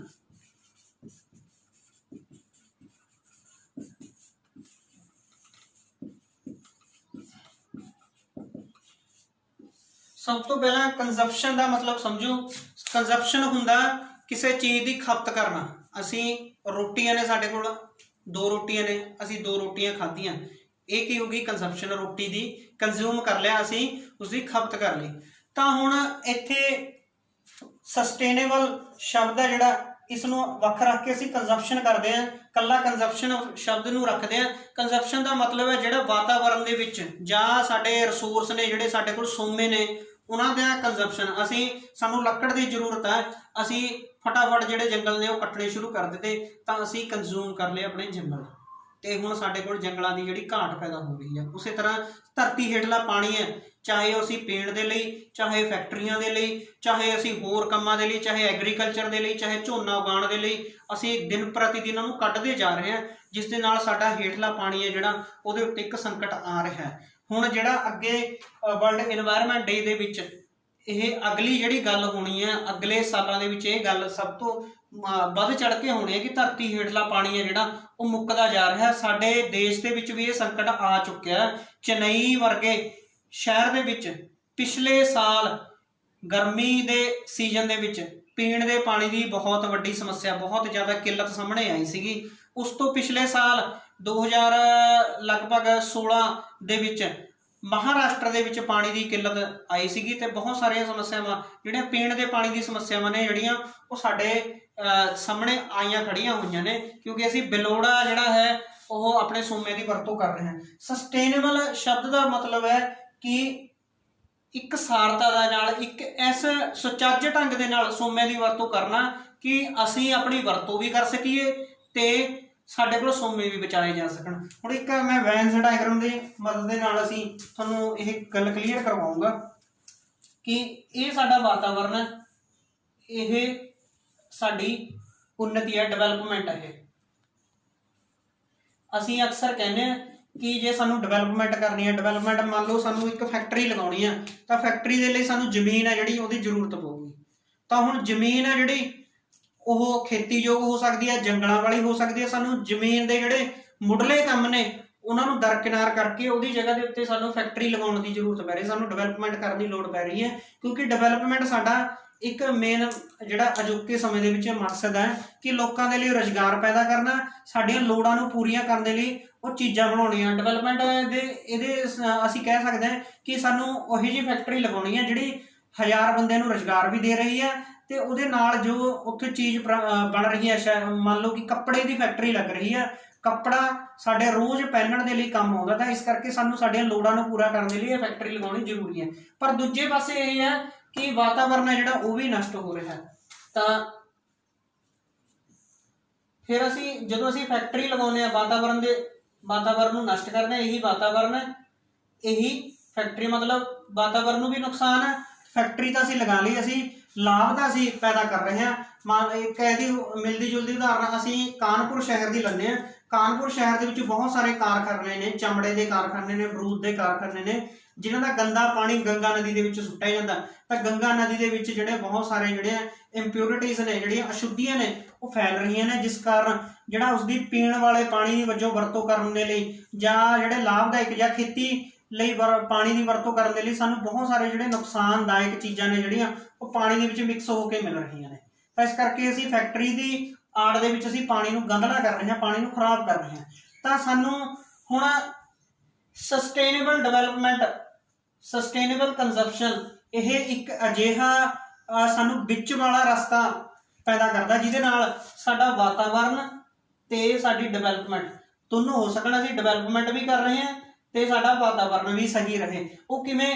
ਇਹ ਵਿੱਚ ਵਾਲਾ ਜਿਹੜਾ ਦੋਨਾਂ ਦਾ ਵਿਚਾਲੇ ਦਾ ਰਸਤਾ ਉਹ ਹੈ ਸਸਟੇਨੇਬਲ ਡਿਵੈਲਪਮੈਂਟ ਜਾਂ ਸਸਟੇਨੇਬਲ ਕੰਜ਼ੰਪਸ਼ਨ। ਹੁਣ ਇਹਦੀ ਉਦਾਹਰਨ ਲਓ, ਮੰਨ ਲਓ ਸਾਡੇ ਕੋਲ ਇਹ ਖੇਤਰ ਹੈ ਜਿਹੜਾ ਜੰਗਲਾਂ ਦਾ ਖੇਤਰ ਹੈ, ਇਹ ਜੰਗਲ ਲੱਗੇ ਹੋਏ ਨੇ, ਸਾਨੂੰ ਲੱਕੜੀ ਦੀ ਜ਼ਰੂਰਤ ਹੈ।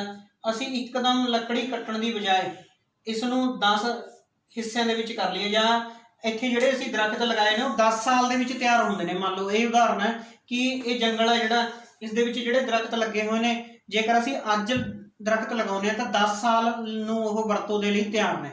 ਤਾਂ ਇਸ ਕਰਕੇ ਅਸੀਂ ਕੀ ਕਰਾਂਗੇ, ਪਹਿਲੇ ਸਾਲ ਅਸੀਂ ਇੰਨਾ ਕੱਟਾਂਗੇ, ਦੂਜੇ ਸਾਲ ਇੰਨਾ ਕੱਟਾਂਗੇ, ਤੀਜੇ, ਚੌਥੇ, ਪੰਜਵੇਂ ਤੇ 10ਵੇਂ ਸਾਲ ਤੱਕ ਅਸੀਂ ਸਾਰਾ ਕੱਟਾਂਗੇ, ਠੀਕ ਹੈ। ਪਰ ਹੁਣ ਅਸੀਂ ਕੀ ਕਰਾਂਗੇ, ਪਹਿਲੇ ਸਾਲ ਅਸੀਂ ਜਿੰਨਾ ਕੱਟਿਆ ਉਹਦੀ ਜਗ੍ਹਾ ਦੇ ਉੱਤੇ ਅਸੀਂ ਨਵੇਂ ਪਲਾਂਟ ਦੇ ਜਿਹੜੇ ਉਹ ਲਗਾਤੇ, ਨਵੇਂ ਪੌਦੇ ਲਗਾਤੇ।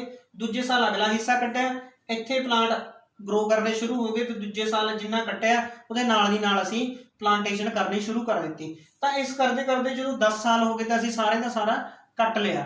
ਫਿਰ ਉਸ ਤੋਂ ਬਾਅਦ ਅਗਲੀ ਗੱਲ ਕੀ ਹੋਈ, ਜਦੋਂ ਅਸੀਂ 11ਵੇਂ ਸਾਲ ਸਾਨੂੰ ਦੁਬਾਰਾ ਦਰਖਤਾਂ ਦੀ ਜ਼ਰੂਰਤ ਪਈ ਤਾਂ ਸਾਡੇ ਲਈ ਜਿਹੜਾ ਪਹਿਲੇ ਸਾਲ ਕੱਟੇ ਹੋਏ ਦਰਖਤ ਸੀਗੇ, ਦੁਬਾਰਾ 10 ਸਾਲ ਬਾਅਦ ਉਹਨਾਂ ਦੀ ਉਮਰ ਇੰਨੀ ਹੋ ਗਈ ਕਿ ਦੁਬਾਰਾ ਤੋਂ ਉਹ ਸਾਨੂੰ ਜਿਹੜਾ ਹੈ ਕਟਾਈ ਦੇ ਲਈ ਸਾਡੇ ਲਈ ਤਿਆਰ ਬਰ ਤਿਆਰ ਨੇ। ਤਾਂ ਇਸ ਕਰਕੇ ਸਾਡਾ ਵਾਤਾਵਰਨ ਵੀ ਬਚਿਆ ਰਿਹਾ, ਸਾਡੀਆਂ ਜ਼ਰੂਰਤਾਂ ਵੀ ਪੂਰੀਆਂ ਹੋ ਗਈਆਂ। ਤਾਂ ਇਸ ਕਰਕੇ ਸਾਨੂੰ ਇਸ ਤਰ੍ਹਾਂ ਦਾ ਜਿਹੜਾ ਰਸਤਾ ਹੈ ਉਹ ਅਪਣਾਉਣਾ ਚਾਹੀਦਾ। ਜੇਕਰ ਅਸੀਂ ਇੱਕ ਦਰਖਤ ਕੱਟਦੇ ਤਾਂ ਸਾਨੂੰ ਨਾਲ ਦੀ ਨਾਲ 2 ਦਰਖਤ ਨੇ ਜਿਹੜੇ ਲਗਾ ਦੇਣੇ ਚਾਹੀਦੇ ਨੇ, ਤਾਂ ਜੋ ਜਿਹੜਾ ਦਰਖਤਾਂ ਤੋਂ ਸਾਨੂੰ ਜਿਹੜੀ ਆਕਸੀਜਨ ਮਿਲਦੀ ਆ ਜਾਂ ਅਸੀਂ ਦਰਖਤਾਂ ਦੀ ਜਿਹੜੀ ਲੱਕੜੀ ਹੈ ਉਹਨੂੰ ਵਰਤੋਂ ਕਰਨੀ ਹੈ, ਤਾਂ ਉਹ ਸਾਨੂੰ ਮਤਲਬ ਕਿ ਇਹ ਨਾ ਹੋਵੇ ਕਿ ਅੱਜ ਸਾਡੇ ਲਈ ਬਹੁਤਾਤ ਆ, ਅੱਜ ਸਾਡੇ ਕੋਲ ਦਰਖਤ ਹੀ ਦਰਖਤ ਨੇ, ਪਰ ਅਸੀਂ 10 ਸਾਲਾਂ ਨੂੰ 15 ਸਾਲਾਂ ਨੂੰ ਦੇਖਦੇ ਹਾਂ ਕਿ ਸਾਨੂੰ ਕਿੱਲਤ ਆ ਰਹੀ ਹੈ ਉਸ ਚੀਜ਼ ਦੀ। ਤਾਂ ਜੇਕਰ ਅਸੀਂ ਅੱਜ ਹੀ ਉਸ ਦੇ ਲਈ ਤਿਆਰ ਬਰ ਤਿਆਰ ਰਹਾਂਗੇ ਤਾਂ ਸਾਨੂੰ ਅਗਲੇ ਭਵਿੱਖ ਦੇ ਵਿੱਚ ਇਸ ਸਮੱਸਿਆ ਤੋਂ 2 ਹੱਥ ਨਹੀਂ ਹੋਣਾ ਪਵੇਗਾ। ਤਾਂ ਇਹ ਸੀਗਾ ਇਸ ਦੇ ਉਦੇਸ਼। ਤੇ ਹੁਣ ਅਸੀਂ ਗੱਲ ਕਰ ਲੈਂਦੇ ਹਾਂ ਤੇ ਇਹ ਕਦੋਂ ਕਿੱਥੇ ਮਨਾਇਆ ਗਿਆ। ਸਭ ਤੋਂ ਪਹਿਲਾਂ ਜਿਹੜਾ ਇਹ ਬੰਗਲਾਦੇਸ਼ ਦੇ ਵਿੱਚ ਸ਼ੁਰੂ ਹੋਇਆ ਸੀਗਾ 1974 ਦੇ ਵਿੱਚ।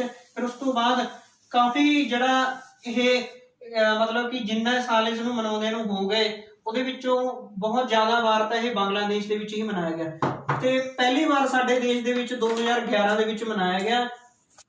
2011 ਦੇ ਵਿੱਚ ਇਸ ਦਾ ਮੇਨ ਜਿਹੜਾ ਵਰਲਡ ਲੈਵਲ ਦਾ ਆਰਗੇਨਾਈਜੇਸ਼ਨ ਹੈ, ਜਿਹੜੇ ਵਰਲਡ ਲੈਵਲ ਦੀ ਇਸ ਦਾ ਸੈਲੀਬ੍ਰੇਸ਼ਨ ਆ, ਉਹ ਸਾਡੇ ਦੇਸ਼ ਦੇ ਵਿੱਚ 2011 ਦੇ ਵਿੱਚ ਨਿਊ ਦਿੱਲੀ ਦੇ ਵਿੱਚ ਹੋਈ। ਤੇ ਵਿਦਿਆਰਥੀਓ ਇੱਥੇ ਇੱਕ ਗੱਲ ਹੋਰ ਯਾਦ ਰੱਖਣ ਵਾਲੀ ਹੈ, ਵਰਲਡ এনवायरमेंट ਡੇ ਹਰ ਸਾਲ ਮਨਾਇਆ ਜਾਂਦਾ, ਪਰ ਹਰ ਸਾਲ ਇੱਕ ਥੀਮ ਆਉਂਦਾ ਸਾਡੇ ਸਾਹਮਣੇ, ਇੱਕ ਉਦੇਸ਼ ਆਉਂਦਾ ਜਿਸ ਨੂੰ ਅਸੀਂ ਉਸ ਸਾਲ ਉਸ ਦੇ ਉੱਤੇ ਕੰਮ ਕਰਨਾ ਹੁੰਦਾ। ਤਾਂ 2011 ਦੇ ਵਿੱਚ ਸਾਡੇ ਕੋਲ ਉਦੇਸ਼ ਸੀਗਾ, ਇਸ ਤੋਂ ਪਹਿਲਾਂ ਆਪਾਂ ਗੱਲ ਕਰਦੇ ਹਾਂ 1974 ਦੀ। 1974 ਦੇ ਵਿੱਚ ਇਸ ਦਾ ਥੀਮ ਸੀਗਾ ਓਨਲੀ ਵਨ ਅਰਥ, ਸਿਰਫ ਇੱਕ ਧਰਤੀ ਹੈ, ਇਹ ਉਦੇਸ਼ ਸੀਗਾ। ਇਹ ਪੱਕੀ ਗੱਲ ਹੈ, ਧਰਤੀ ਇੱਕੋ ਹੀ ਹੈ, ਧਰਤੀ ਵਰਗਾ ਕੋਈ ਹੋਰ ਪਲੈਨਟ ਨਹੀਂ। ਧਰਤੀ ਅਸੀਂ ਬਹੁਤ ਹੀ ਮਤਲਬ ਕਿ ਕੁਦਰਤ ਦੇ ਧੰਨਵਾਦੀ ਹਾਂ ਕਿ ਅਸੀਂ ਧਰਤੀ ਦੇ ਉੱਤੇ ਪੈਦਾ ਹੋਏ, ਅਸੀਂ ਮਨੁੱਖ ਹਾਂ ਤੇ ਸਾਨੂੰ ਧਰਤੀ ਦੀਆਂ ਬੜਮੁੱਲੀਆਂ ਜਿਹੜੀਆਂ ਦਾਤਾਂ ਨੇ ਉਹ ਸਾਨੂੰ ਮਿਲ ਰਹੀਆਂ ਨੇ। ਇਸ ਕਰਕੇ ਸਾਡੇ ਲਈ ਧਰਤੀ ਨੂੰ ਬਚਾਉਣਾ ਇੱਕ ਸਭ ਤੋਂ ਪਹਿਲਾ ਮਕਸਦ ਹੈ।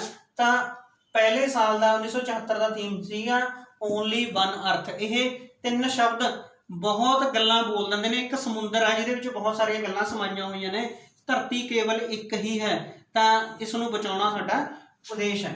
ਤੇ ਉਸ ਤੋਂ ਬਾਅਦ ਜਿਹੜਾ 2011 ਦਾ ਇਸ ਦਾ ਥੀਮ ਸੀਗਾ ਫੋਰੈਸਟ, ਜੰਗਲ, nature at your service, nature at your service. ਇਸ ਦਾ ਮਤਲਬ ਇਹ ਹੈ ਕਿ ਕੁਦਰਤ, ਜੰਗਲ ਨੇ, ਕੁਦਰਤ ਤੁਹਾਡੀ ਸੇਵਾ ਦੇ ਲਈ ਹੈ, ਜੰਗਲ ਸਾਡੀ ਸੇਵਾ ਦੇ ਲਈ ਨੇ। ਅਸੀਂ ਜੰਗਲਾਂ ਤੋਂ ਸੇਵਾ ਹੀ ਲਈ ਜਾ ਰਹੇ ਹਾਂ, ਪਰ ਅਸੀਂ ਜੰਗਲਾਂ ਨੂੰ ਨਸ਼ਟ ਕਰਨ ਦੇ ਵਿੱਚ ਕੋਈ ਕਸਰ ਨਹੀਂ ਛੱਡ ਰਹੇ, ਅਸੀਂ ਜੰਗਲਾਂ ਨੂੰ ਰਿਟਰਨ ਦੇ ਵਿੱਚ ਕੁਝ ਨਹੀਂ ਦੇ ਰਹੇ। ਜੰਗਲਾਂ ਤੋਂ ਅਸੀਂ ਬਹੁਤ ਸਾਰੀਆਂ ਚੀਜ਼ਾਂ ਪ੍ਰਾਪਤ ਕਰ ਰਹੇ ਹਾਂ, ਜੰਗਲੀ ਜੀਵਾਂ ਨੂੰ ਨੁਕਸਾਨ ਕਰ ਰਹੇ ਹਾਂ। ਇਸ ਕਰਕੇ ਜੇਕਰ ਅਸੀਂ ਜੰਗਲਾਂ ਦੇ ਵਿੱਚੋਂ ਵੈਸੇ ਤਾਂ ਕਟਾਈ ਬੰਦ ਹੈ, ਜੇਕਰ ਸਰਕਾਰ ਆਪਣੇ ਪੱਧਰ ਤੇ ਕਿਸੇ ਹਿੱਸੇ ਦੀ ਕਟਾਈ ਕਰਵਾਉਂਦੀ ਹੈ ਤਾਂ ਉਸ ਦੀ ਜਗ੍ਹਾ ਦੇ ਉੱਤੇ ਜਿਹੜੇ ਨਵੇਂ ਦਰਖਤ ਨੇ ਉਹ ਲਗਾਉਣੇ ਚਾਹੀਦੇ ਨੇ, ਤਾਂ ਜੋ ਜੰਗਲਾਂ ਦੇ ਹੇਠ ਜਿਹੜਾ ਰਕਬਾ ਉਹ ਉਨਾ ਹੀ ਰਹਿਣਾ ਚਾਹੀਦਾ। ਉਹਦੇ ਵਿੱਚ ਜੇ ਅਸੀਂ ਵਾਧਾ ਨਹੀਂ ਕਰ ਸਕਦੇ ਤਾਂ ਘੱਟੋ ਘੱਟ ਕਟੌਤੀ ਵੀ ਨਾ ਹੋਵੇ। ਤੇ ਉਸ ਤੋਂ ਬਾਅਦ ਅਗਲੀ ਵਾਰ ਜਦੋਂ ਇਹ 2018 ਦੇ ਵਿੱਚ ਦੁਬਾਰਾ ਫੇਰ ਤੋਂ ਵੱਖ-ਵੱਖ ਥਾਂ ਹੁੰਦੇ ਹੋਏ ਦੁਬਾਰਾ ਫੇਰ ਨਿਊ ਦਿੱਲੀ ਦੇ ਵਿੱਚ ਮਨਾਇਆ ਗਿਆ ਵਰਲਡ ਲੈਵਲ ਦਾ ਜਿਹੜਾ ਫੰਕਸ਼ਨ ਹੋਇਆ। ਤੇ ਇਹਦੇ ਵਿੱਚ ਉਦੇਸ਼ ਸੀਗਾ ਬੀਟ ਪਲਾਸਟਿਕ ਪੋਲਿਊਸ਼ਨ, ਠੀਕ ਹੈ। ਤਾਂ beat plastic pollution, plastic pollution ਦੇ ਵਿੱਚ ਜਿਹੜੇ ਅਸੀਂ ਘਰਾਂ ਦੇ ਵਿੱਚ ਲਿਫਾਫੇ ਵਰਤਦੇ ਹਾਂ, ਪੋਲੀਬੈਗਸ ਵਰਤਦੇ ਹਾਂ, ਇਹ ਪਲਾਸਟਿਕ ਪੋਲਿਊਸ਼ਨ ਦਾ ਇੱਕ ਬਹੁਤ ਵੱਡਾ ਸੋਰਸ ਨੇ। ਤੁਸੀਂ ਜਿੱਥੇ ਮਰਜ਼ੀ ਜਾ ਕੇ ਦੇਖੋ ਕਿ ਨਦੀਆਂ ਦੇ ਕਿਨਾਰੇ ਦੇ ਉੱਤੇ ਜਾਂ ਸਮੁੰਦਰਾਂ ਦੇ ਕਿਨਾਰੇ ਦੇ ਉੱਤੇ ਜਾਂ ਸ਼ਹਿਰ ਦੇ ਵਿੱਚ ਗੰਦਗੀ ਦੇ ਢੇਰ ਨੇ ਜਿਹੜੇ, ਉਹਨਾਂ ਦੇ ਵਿੱਚ ਵੀ ਬਹੁਤ ਮਾਤਰਾ ਦੇ ਵਿੱਚ ਤੁਹਾਨੂੰ ਪਲਾਸਟਿਕ ਦੇ ਬੈਗ ਨੇ, ਜਿਹੜੇ ਪਲਾਸਟਿਕ ਦੇ ਥੈਲੀਆਂ ਨੇ ਜਿਹੜੀਆਂ ਉਹ ਮਿਲਣਗੀਆਂ, ਜੋ ਕਿ ਪ੍ਰਦੂਸ਼ਣ ਦੇ ਵਿੱਚ ਹੋਰ ਵੀ ਜ਼ਿਆਦਾ ਵਾਧਾ ਕਰਦੇ ਨੇ। ਇਸ ਦੇ ਲਈ ਸਭ ਤੋਂ ਵੱਡੀ ਸਮੱਸਿਆ ਇਹ ਹੈ ਕਿ ਪਲਾਸਟਿਕ ਪੋਲੀਬੈਗਸ ਨੂੰ ਨਸ਼ਟ ਕਰਨਾ ਕਾਫੀ ਔਖਾ ਹੈ। ਤਾਂ ਇਸ ਨੂੰ ਨਸ਼ਟ ਕਰਨ ਦੇ ਲਈ ਕਾਫੀ ਟਾਈਮ ਲੱਗਦਾ। ਜੇਕਰ ਅਸੀਂ ਇਸ ਨੂੰ ਅੱਗ ਲਗਾ ਕੇ ਨਸ਼ਟ ਕਰਦੇ ਤਾਂ ਬਹੁਤ ਸਾਰੀਆਂ ਗੈਸਾਂ ਉਤਪੰਨ ਹੁੰਦੀਆਂ ਨੇ। ਪਾਣੀ ਦੇ ਵਿੱਚ ਇਹ ਜਲਦੀ ਨਸ਼ਟ ਨਹੀਂ ਹੁੰਦਾ, ਮਿੱਟੀ ਦੇ ਵਿੱਚ ਇਹ ਮਿੱਟੀ ਨੂੰ ਪੋਲਿਊਟ ਕਰਦਾ, ਮਿੱਟੀ ਨੂੰ ਅਨਫਰਟਾਈਲ, ਮਿੱਟੀ ਨੂੰ ਜਿਹੜਾ ਹੈ ਕਿ ਉਹਦੀ ਉਪਜਾਊ ਸ਼ਕਤੀ ਹੈ ਉਹਨੂੰ ਨਸ਼ਟ ਕਰਦਾ। ਤਾਂ ਇਸ ਦੇ ਲਈ ਬਹੁਤ ਜ਼ਿਆਦਾ ਇਸ ਦਾ ਨੁਕਸਾਨ ਹੈ। ਤੇ 2019 ਦਾ ਜਿਹੜਾ ਵਰਲਡ এনवायरमेंट ਡੇ ਉਹ ਚਾਈਨਾ ਦੇ ਵਿੱਚ ਮਨਾਇਆ ਗਿਆ ਤੇ ਚਾਈਨਾ ਦਾ ਥੀਮ ਸੀਗਾ beat air pollution, air pollution ਨੂੰ ਘੱਟ ਕਰਨਾ। ਤੇ 에ਅਰ ਪੋਲਿਊਸ਼ਨ ਨੂੰ ਘੱਟ ਕਰਨ ਦੇ ਲਈ ਅਸੀਂ ਪਹਿਲਾਂ ਡਿਸਕਸ ਕੀਤਾ ਸੀਗਾ ਵਰਲਡ ਬਾਈਸਾਈਕਲ ਡੇ। ਅਸੀਂ ਹੋਰਾਂ ਨੂੰ ਨਾ ਦੇਖੀਏ ਕਿ ਹੋਰ ਕੀ ਕਰਦੇ ਨੇ, ਅਸੀਂ ਆਪਣੇ ਆਪ ਨੂੰ ਦੇਖੀਏ ਕਿ ਅਸੀਂ 에ਅਰ ਪੋਲਿਊਸ਼ਨ ਨੂੰ ਘੱਟ ਕਰਨ ਦੇ ਲਈ ਕੀ ਉਪਰਾਲਾ ਕਰ ਰਹੇ ਹਾਂ। ਸਭ ਤੋਂ ਪਹਿਲਾਂ ਵਿਦਿਆਰਥੀ ਨੇ ਜਿਹੜਾ ਉਹ ਉਪਰਾਲਾ ਕਰਨ ਕਿ ਮੋਟਰਸਾਈਕਲਾਂ ਦੀ ਜਗ੍ਹਾ, ਵੈਸੇ ਵੀ ਜੇਕਰ 18 ਸਾਲ ਤੋਂ ਤੁਹਾਡੀ ਉਮਰ ਘੱਟ ਆ ਤਾਂ ਵੈਸੇ ਹੀ ਤੁਸੀਂ ਚਲਾਉਣ ਦੇ ਲਾਇਕ ਨਹੀਂ, ਤਾਂ ਤੁਹਾਨੂੰ ਬਾਈਸਾਈਕਲ ਦੀ ਵਰਤੋਂ ਜਿਹੜੀ ਉਹ ਕਰਨੀ ਚਾਹੀਦੀ ਹੈ ਆਪਣੇ ਘਰ ਜਾਣ ਦੇ ਲਈ, ਘਰ ਤੋਂ ਸਕੂਲ ਆਉਣ ਦੇ ਲਈ। ਇਸ ਤਰ੍ਹਾਂ ਮਤਲਬ ਕਿ ਸਕੂਲ ਲਾਈਫ ਦੇ ਵਿੱਚ ਤਾਂ ਸਾਈਕਲ ਬਹੁਤ ਜ਼ਰੂਰੀ ਹੈ ਤੁਹਾਡੇ ਲਈ, ਤਾਂ 에ਅਰ ਪੋਲਿਊਸ਼ਨ ਨੂੰ ਵੀ ਘੱਟ ਕਰਦਾ। ਤੇ ਹੁਣ ਇਸ ਸਾਲ ਦਾ ਜਿਹੜਾ 2020 ਦਾ ਥੀਮ ਹੈ ਉਹ ਹੈ ਟਾਈਮ ਫॉर ਨੇਚਰ।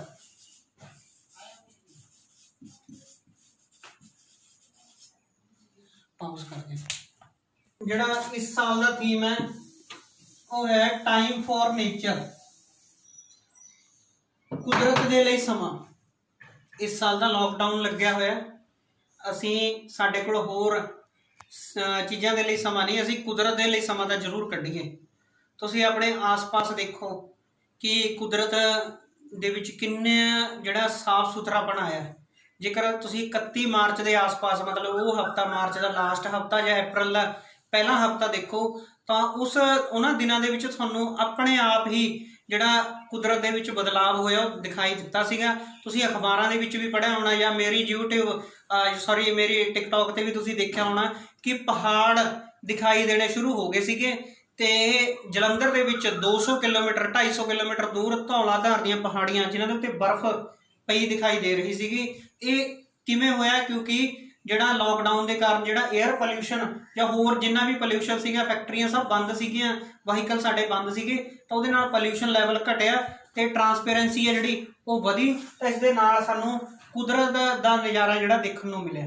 ਤਾਂ ਇਸੇ ਤਰ੍ਹਾਂ ਮੈਂ ਵੀ ਆਪਣੇ ਅੱਖਾਂ ਦੇ ਨਾਲ ਪਟਿਆਲੇ ਤੋਂ ਚੰਡੀਗੜ੍ਹ ਦੇ ਪਹਾੜ, ਹਾਲਾਂਕਿ ਅੱਜ ਮੀਂਹ ਪੈਣ ਤੋਂ ਬਾਅਦ ਅੱਜ ਵੀ ਉਹਨਾਂ ਦੀ ਕੁਛ ਝਲਕ ਮਿਲੀ, ਪਰ ਉਸ ਸਮੇਂ ਦਾ 31 ਮਾਰਚ ਦੇ ਆਸ-ਪਾਸ ਦਾ ਜਿਹੜਾ 29-30 ਮਾਰਚ ਨੂੰ, ਤਾਂ ਮਤਲਬ ਇਹ ਦੇਖ ਲਓ ਕਿ ਦੁਪਹਿਰ ਨੂੰ ਵੀ 12 ਵਜੇ ਜੇਕਰ ਅਸੀਂ ਚੰਡੀਗੜ੍ਹ ਵੱਲ ਨੂੰ ਦੇਖਣ ਦੀ ਕੋਸ਼ਿਸ਼ ਕਰਦੇ ਸੀਗੇ ਤਾਂ ਬੜੇ ਆਰਾਮ ਦੇ ਨਾਲ ਸਾਨੂੰ ਮਤਲਬ ਕਿ ਪਹਾੜ ਨੇ ਉਹ ਦਿਖਾਈ ਦਿੰਦੇ ਸੀਗੇ। ਸਵੇਰ ਵੇਲੇ ਦਾ ਦ੍ਰਿਸ਼ ਹੈ ਜਿਹੜਾ ਬਹੁਤ ਹੀ ਮਤਲਬ ਕਿ ਬੜਾ ਹੀ ਸੋਹਣਾ ਸੀਗਾ, ਹਰ ਇੱਕ ਨੂੰ ਦਿਖਦੇ ਸੀਗੇ, ਪਰ ਜੇਕਰ ਅਸੀਂ ਸਵੇਰੇ ਦੇਖੇ ਹੁੰਦੇ ਤਾਂ ਉਹਨੂੰ ਦੁਪਹਿਰ ਨੂੰ ਉਸੇ ਜਗ੍ਹਾ ਦੇ ਉੱਤੇ ਫੋਕਸ ਕਰਕੇ ਦੇਖਣ ਦੀ ਕੋਸ਼ਿਸ਼ ਕਰਦਾ ਦੇਖ ਸਕਦੇ ਸੀਗੇ। ਇਸ ਕਰਕੇ ਇਹ ਨਜ਼ਾਰੇ ਨੇ ਜਿਹੜੇ ਕੁਦਰਤ ਦੇ ਸਾਨੂੰ ਉਹ ਦੇਖਣ ਨੂੰ ਮਿਲੇ। ਇਸ ਸਾਲ ਦਾ ਜਿਹੜਾ ਥੀਮ ਹੈ ਬੜਾ ਢੁਕਵਾਂ ਹੈ, ਟਾਈਮ ਫॉर ਨੇਚਰ, ਤੇ ਇਹ ਸਾਡਾ ਜਿਹੜਾ ਹੈ ਇੱਕ ਐਕਟੀਵਿਟੀ ਵੀ ਹੈ ਇਸ ਸਾਲ ਦੀ ਤੁਹਾਡੇ ਲਈ ਇੱਕ ਐਕਟੀਵਿਟੀ ਹੈ।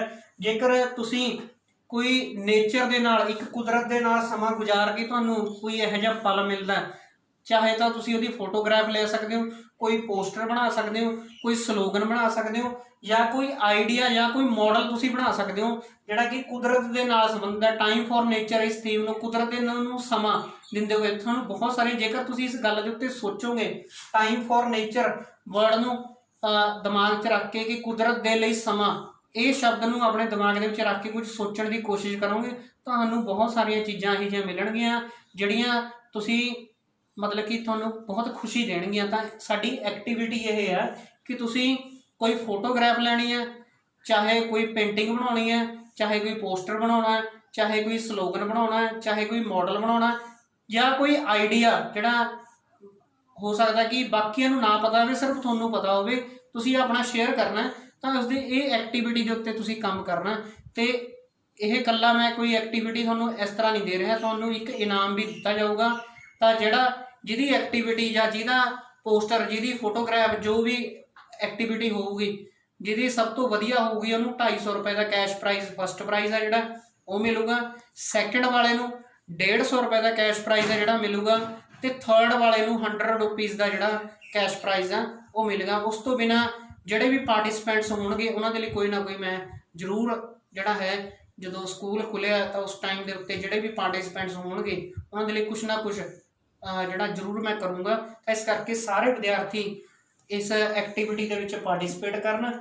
ਤਾਂ ਇਸ ਨੂੰ ਇਹ ਦੁਬਾਰਾ ਦੇਖ ਲਓ ਤੁਸੀਂ, ਇਹ ਐਕਟੀਵਿਟੀਆਂ ਨੇ ਆਪਣੀਆਂ, ਤੇ ਇਹ ਸਾਡੇ ਕੈਸ਼ ਪ੍ਰਾਈਜ਼ ਨੇ। ਕੈਸ਼ ਪ੍ਰਾਈਜ਼ ਹੈ ਜਿਹੜਾ ਤੁਸੀਂ ਆਪਣਾ ਅਕਾਊਂਟ ਨੰਬਰ ਜਿਹਦਾ ਵੀ ਸਿਲੈਕਟ ਹੋਊਗਾ ਉਹ ਆਪਣਾ ਅਕਾਊਂਟ ਨੰਬਰ IFSC ਕੋਡ ਮੈਨੂੰ ਸੈਂਡ ਕਰ ਦਿਓ।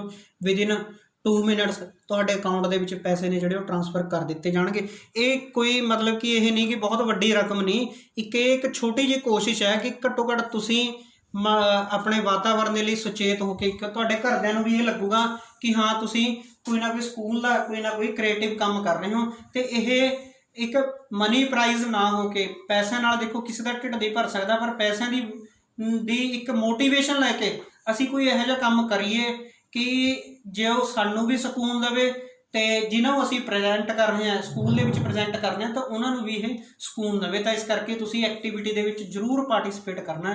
ਮੇਰੇ ਵੱਲੋਂ ਇਹੀ ਤੁਹਾਨੂੰ ਸਾਰਿਆਂ ਨੂੰ ਜਿਹੜੀ ਹੈ ਰਾਏ ਹੈ ਕਿ ਇਹ ਸਾਡੇ ਲਈ ਇੱਕ ਇਸ ਸਾਲ ਦੀ ਐਕਟੀਵਿਟੀ ਵੀ ਹੈ। ਤੇ ਟਾਈਮ ਫॉर ਨੇਚਰ ਜੇ ਤੁਸੀਂ ਕੱਢੋਗੇ ਕੁਦਰਤ ਦੇ ਲਈ ਸਮਾਂ, ਤਾਂ ਤੁਹਾਨੂੰ ਵੀ ਬਹੁਤ ਜਿਹੜਾ ਹੈ ਸਕੂਨ ਮਿਲੂਗਾ। ਤਾਂ ਬਹੁਤ ਸਾਰਿਆਂ ਦਾ ਧੰਨਵਾਦ। ਤੁਸੀਂ ਇਸ ਨੂੰ ਜ਼ਰੂਰ ਦੇਖਣਾ, ਪੂਰੀ ਦੀ ਪੂਰੀ ਵੀਡੀਓ ਦੇਖਣੀ ਹੈ, ਇਸ ਨੂੰ ਲਾਈਕ ਸ਼ੇਅਰ ਜ਼ਰੂਰ ਕਰਨਾ, ਤੇ ਜੋ ਵੀ ਤੁਹਾਡੀ ਰਾਏ ਹੋਵੇਗੀ ਉਹ ਕਮੈਂਟ ਬਾਕਸ ਦੇ ਵਿੱਚ ਤੁਸੀਂ ਜ਼ਰੂਰ ਦੇਣੀ ਹੈ। ਤਾਂ ਲਾਈਕ ਸ਼ੇਅਰ ਤੇ ਕਮੈਂਟ ਕਰਨਾ ਨਾ ਭੁੱਲੋ, ਤੇ ਸਬਸਕ੍ਰਾਈਬ ਤਾਂ ਤੁਸੀਂ ਕਰਨਾ ਹੀ ਹੈ। ਲਾਈਕ ਕਰੋ ਵੀਡੀਓ ਨੂੰ, ਸ਼ੇਅਰ ਕਰੋ, ਜੇਕਰ ਤੁਸੀਂ ਆਪਣੇ ਫਰੈਂਡਸ ਨੂੰ ਸ਼ੇਅਰ ਕਰਨਾ ਚਾਹੁੰਦੇ ਹੋ ਤਾਂ ਸ਼ੇਅਰ ਕਰੋ, ਤੇ ਕਮੈਂਟ ਜ਼ਰੂਰ ਕਰੋ। ਜੋ ਚੀਜ਼ ਇਹਦੇ ਵਿੱਚ ਤੁਹਾਡੇ ਕਮੈਂਟਸ ਹੀ ਦੱਸਣਗੇ ਕਿ ਵੀਡੀਓ ਦੇ ਵਿੱਚ ਹੋਰ ਕੀ ਸੁਧਾਰ ਨੇ ਜਿਹੜੇ ਉਹ ਕੀਤੇ ਜਾਂਦੇ ਨੇ। ਅਗਲੀ ਵੀਡੀਓ ਹੋਰ ਵੀ ਵਧੀਆ ਤਰੀਕੇ ਨਾਲ ਤਾਂ ਹੀ ਹੋਊਗੀ ਜੇਕਰ ਤੁਸੀਂ ਆਪਣੇ ਕਮੈਂਟਸ ਨੇ ਜਿਹੜੇ ਉਹ ਦਿਓਗੇ। ਤਾਂ ਇਸ ਦੇ ਲਈ ਤੁਹਾਡਾ ਸਾਰਿਆਂ ਦਾ ਬਹੁਤ ਬਹੁਤ ਧੰਨਵਾਦ। ਓਕੇ।